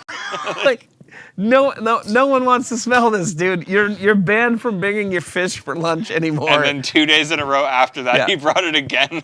And did it. So gross. And then left the containers in the fridge. He did come into my office because I have like a little couch in my office, and like I just took all of the chocolates and that for Christmas stuff, and I like dumped them all onto my couch one day because I had to get them out of my truck, and I didn't want them to freeze. And so he comes into my office to talk to me about something. He's like, what's that right there? Oh. he's like grabbing at the After Eights. I'm like, no, man. I'm like, those are for something else. I'm like, here. And I gave him like the box of Lindt chocolates. And he's like, oh. I love how the other day he went in to steal a Pepsi and you walked in like right as he was taking it out of your fridge. Yeah. It was so funny. It was perfect because Derek's always like, who's stealing my drinks? And he's like, yeah. And then I was like, RIP for 1/3 of that drink because that's all Dorian's going to drink of it. Like every can in this entire facility, if there's any liquid left in it, you know it's Dorian's. Like, he's the king of like 1/3 of a can, and then the rest just sits. I love him.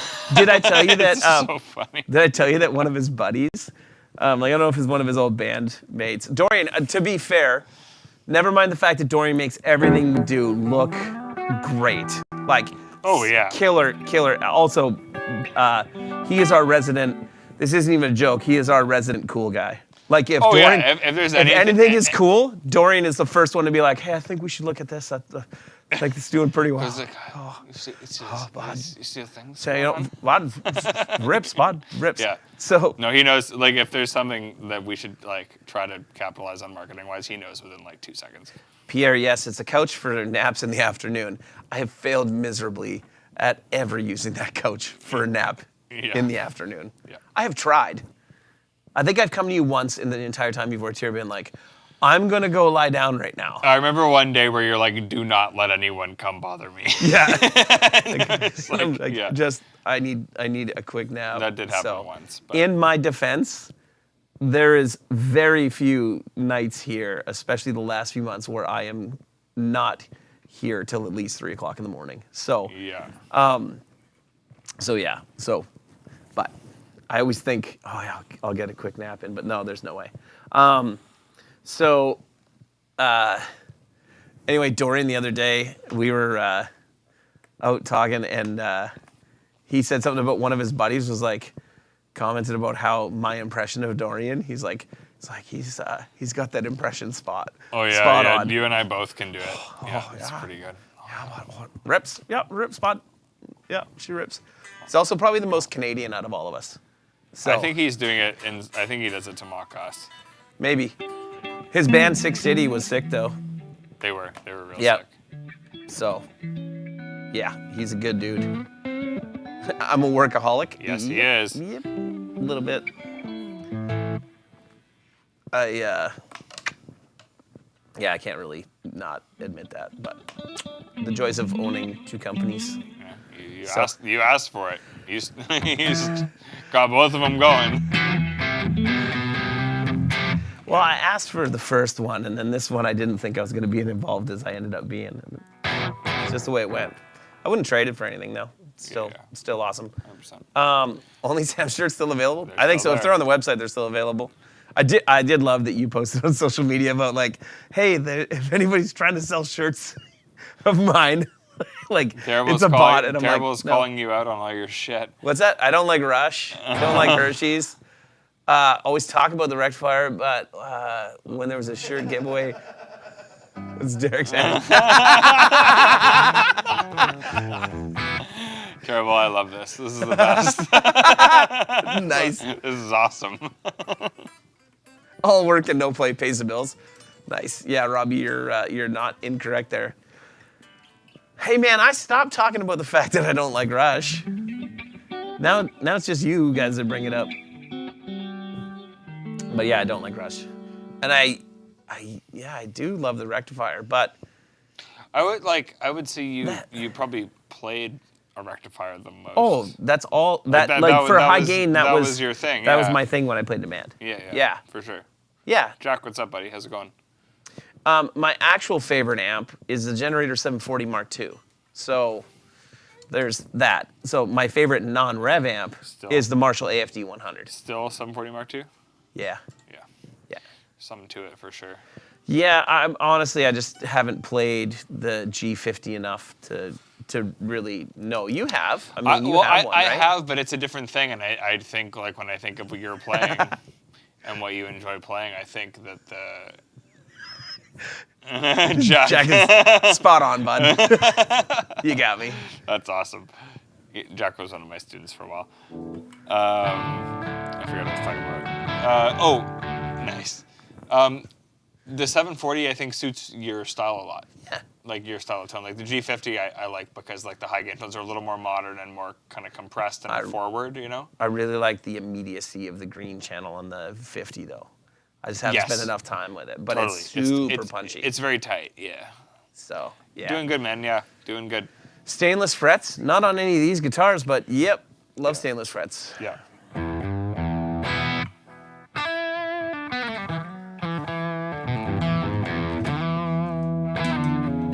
Are you guys all ready for Christmas for everybody that's here?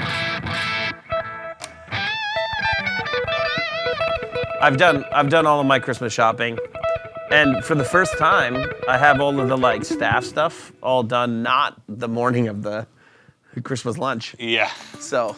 That's good. Have I tried the new 2C Plus? I have not. Rob, did you get one? I heard it when we were at Sweetwater, and I played the new rectifier. I mean, not that the new rectifier is a thing and exists, but I did play it. It's cool. It's not quite the same as like a Revision F. It's supposed to be like a combination between a Revision F and a Revision G for the Recto. It sounded cool. But the 2C Plus I just got to hear, not to play. And it sounded great. I've never been like a Mark Series fanatic. Like I have a Mark V and the JP2C. I'll be honest, I've played the JP2C once.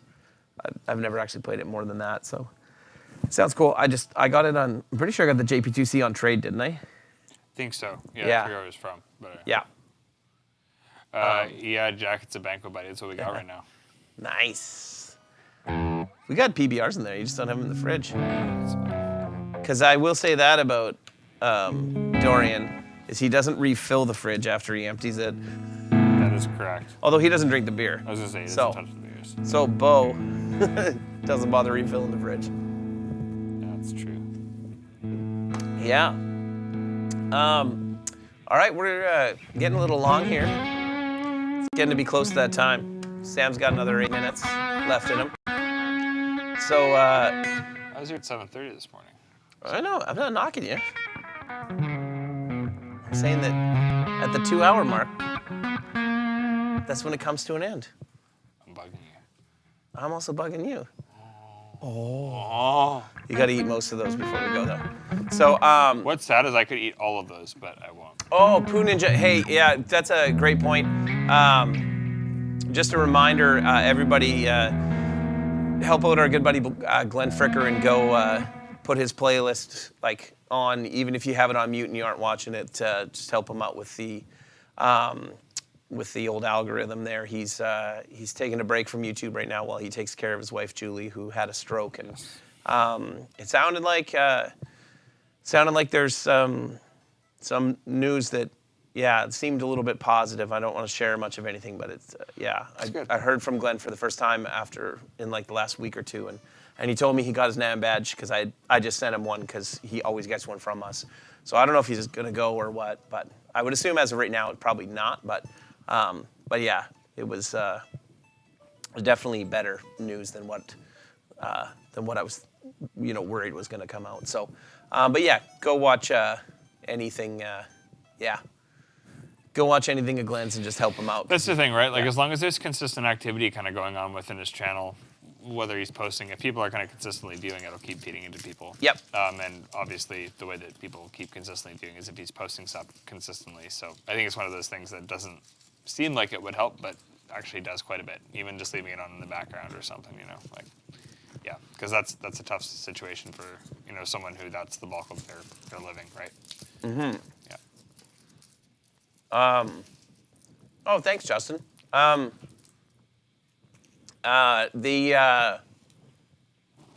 you scroll up there a second there? Okay, so yeah, tell me about this drama around the 2C Plus. I saw that there was drama on the internet about the videos, and people kind of complained that people made them sound like shit. I mean, that's why I like watching a lot of YouTube videos when a product comes out, and that's why we try to send our stuff out to a lot of people. Perspectives, yeah. Yeah, because everybody gets different tones, right? But yeah. I don't know what all of the kind of controversy is. I know people were upset about the price on it. I thought the price wasn't even that bad. How much is it? $36.99 US, $35.99, $3,600. I mean, for an American-made amplifier. Yeah. I did actually go, even though I shouldn't defend Mesa Boogie, when they're a competitor of ours. I did go on to. We like Mesa stuff, though. Oh, I love. Yeah. Yeah. There's no fight in there. No, but somebody commented about how now that Gibson owns them, they're ripping them off, like ripping people off. Right. And I was like, tell Tell me what you think it costs to build an amplifier, like in parts. Yeah. I would love to hear. And the guy never ended up responding, but I was like, Yeah. I mean, he didn't. I don't think he knew who I was, but Right. I'm like, yeah, because I've seen that argument from a few people. Oh yeah, well, like they're bucks and they're building them for like $300. I'm like, they are not building them for $300. Like, if you're buying transformers in North America, you're buying your transformers for $300. We can't build a D20 for that. Well, they're transformers on almost everything. Like, for Pro Series amps, you're looking at a minimum of $300 buying them in volume. Yeah. So, Rob says you think people are upset about the videos Gibson did on them. All right, well, that would check out. Oh, awesome, Justin. What band are you in?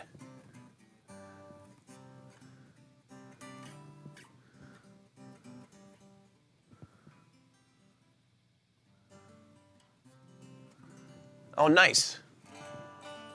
Your buddy got one, Will? Nice. That's awesome. That's good. Yeah, I want to try one. I just don't.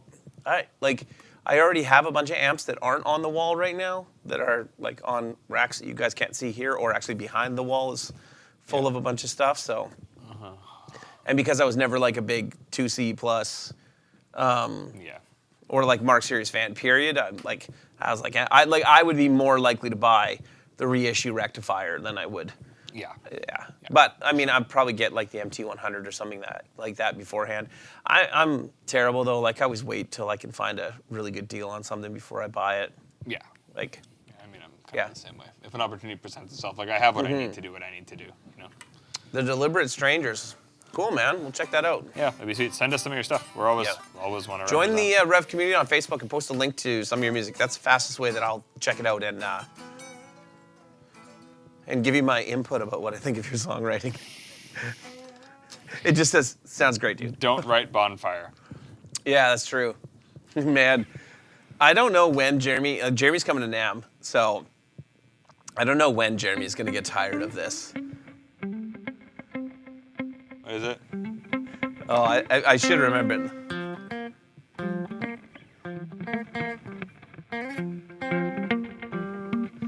Yeah, whatever it is. I think it's funnier the fact that none of us can remember it, but we hate it so much. Something like that. But he showed me this cool delay preset that he made, and I'm like, okay. He's a killer guitar player. Jeremy's really good. Really good guitar player, and his tones are awesome. You ever hear, or has he ever shown you any of his stuff where he's like, essentially tone matching and like chasing down like Van Halen tones? Yeah. Like his Van Halen balance tone, like from the balance record, is like spot on. Yeah.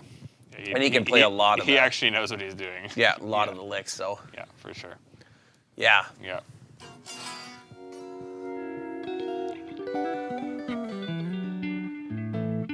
I have not tried the Knuckles pedal from Universal Audio yet. I have the Lion and a bunch of the other UA pedals. Haven't tried that one yet, though. I'd like to, though. So, I don't know if there's anyone around here that has them. Maybe L&M has them?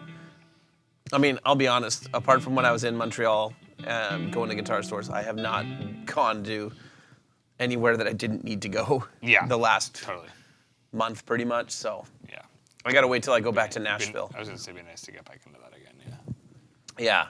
Once I get back out on the road again and start going to some more guitar stores. Oh yeah, that's my cue to plug the Let's Check Out the Guitar Store Instagram. If you guys haven't been following that, I mean, Luke left, so he can't put up the link to it right now, which is what he's supposed to be doing instead of walking away from the stream during the middle of it. But middle. And he also needs to end it in 40 seconds. Yeah, Luke. Exactly.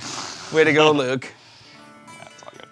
No, over on Instagram, I do this thing called Let's Check Out the Guitar Store, where, I've gone to 125 guitar stores since last January and filmed in all of them, and we're launching like 2 of them a week. We post about them, so.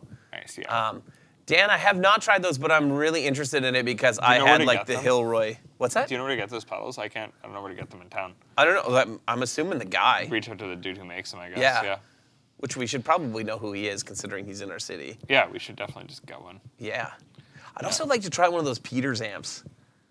Yeah. Man, I tried one back in the day, and it was crazy. Yeah? It was really good, yeah. He came by Quest on Portage all the time. Don't worry, Luke. We did not make fun of you about that at all.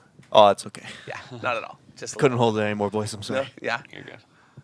Your 4 Pepsi Zeros or whatever they are just Yeah, I'm on killed my you. third Your now. G Fuel and energy drinks. I didn't drink any G Fuel or energy drinks today. Check out Mom's Music Store in Louisville, Kentucky. I will.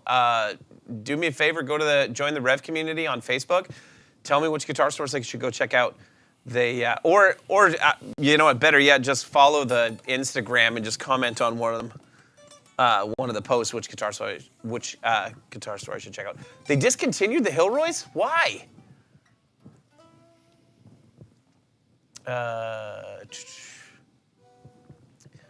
I love that you have the standard EVH 5152 100 watt as well. Out of the EVH amps, it's the PV one, not the EVH, but out of the 5150 iterations of amps, Yeah. I like this 5152 more than my block letter and more than the 5153 that I have here. That You've said that a few times. is really great. Yeah, that's good. Yeah, it's awesome. Thoughts on the King of Tone? I'm not a fan. Yeah. Yeah, I borrowed Joey's for 2 years and Right. couldn't really get along with it. Robbie beat you to the punch there, Luke. Yeah. Yeah. So do they not? Oh yeah, they have. Is it just not the Hilroy colors then, or what? It still has the Hilroy look. There's the pink one. The blues, the blues one is sold out, but everything else. Oh, and the metal one looks sold out, but everything else. What's the pink one? Is it it an OD? Fuzz? Oh, Fuzz. Damn it. There's distortion. There's an overdrive. I was hanging out with Joey Landreth recently, and he's slowly showing me what types of riff I should play with fuzz pedals because I'm useless with a fuzz pedal. So It's a certain thing for sure. yeah, it's annoying. Yeah. Meaning it's annoying not knowing Well, it's very revealing, right? I always do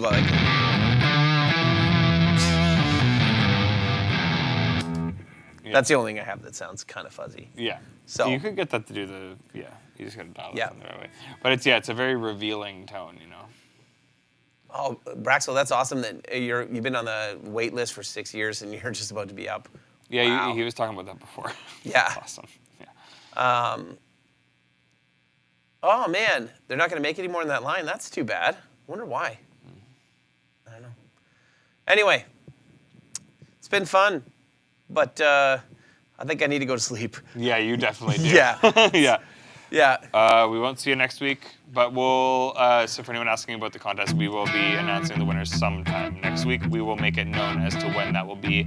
Contest will be closing just before Christmas, and then in between Christmas and New Year's, you'll find out.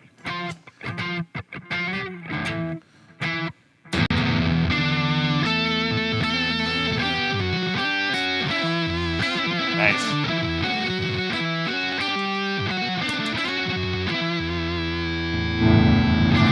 Oh no, I don't want to destroy you, Luke. You're good. I'm riding the fader. Merry Christmas, everybody, if we don't see you. Oh. Sam, give us your best ho ho ho.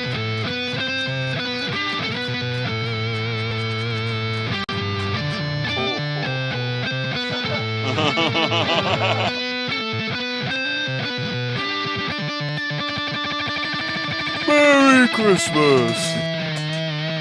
Oh. Merry Christmas, everybody. Oh, Stubbs shows up at the end. Look at everybody showing up at the end. Bye, Stopes. Yeah. I'm supposed to play hockey tonight. Oh, I'm not doing it. I'm not. Oh. Hey, Tanner. Good seeing you, dude. Yeah, Stubbs has got the hockey. Is that the hockey sticks? Yeah. Yeah, I'm like, I can't done. see anything now. All right. Okay, everybody. We'll see you when we see you. See ya. Possibly in the new year. Next week, contest sometime. Yep. We'll figure it out. Yeah, that first. Oh, yeah. Yep. Yep. Yeah. Okay.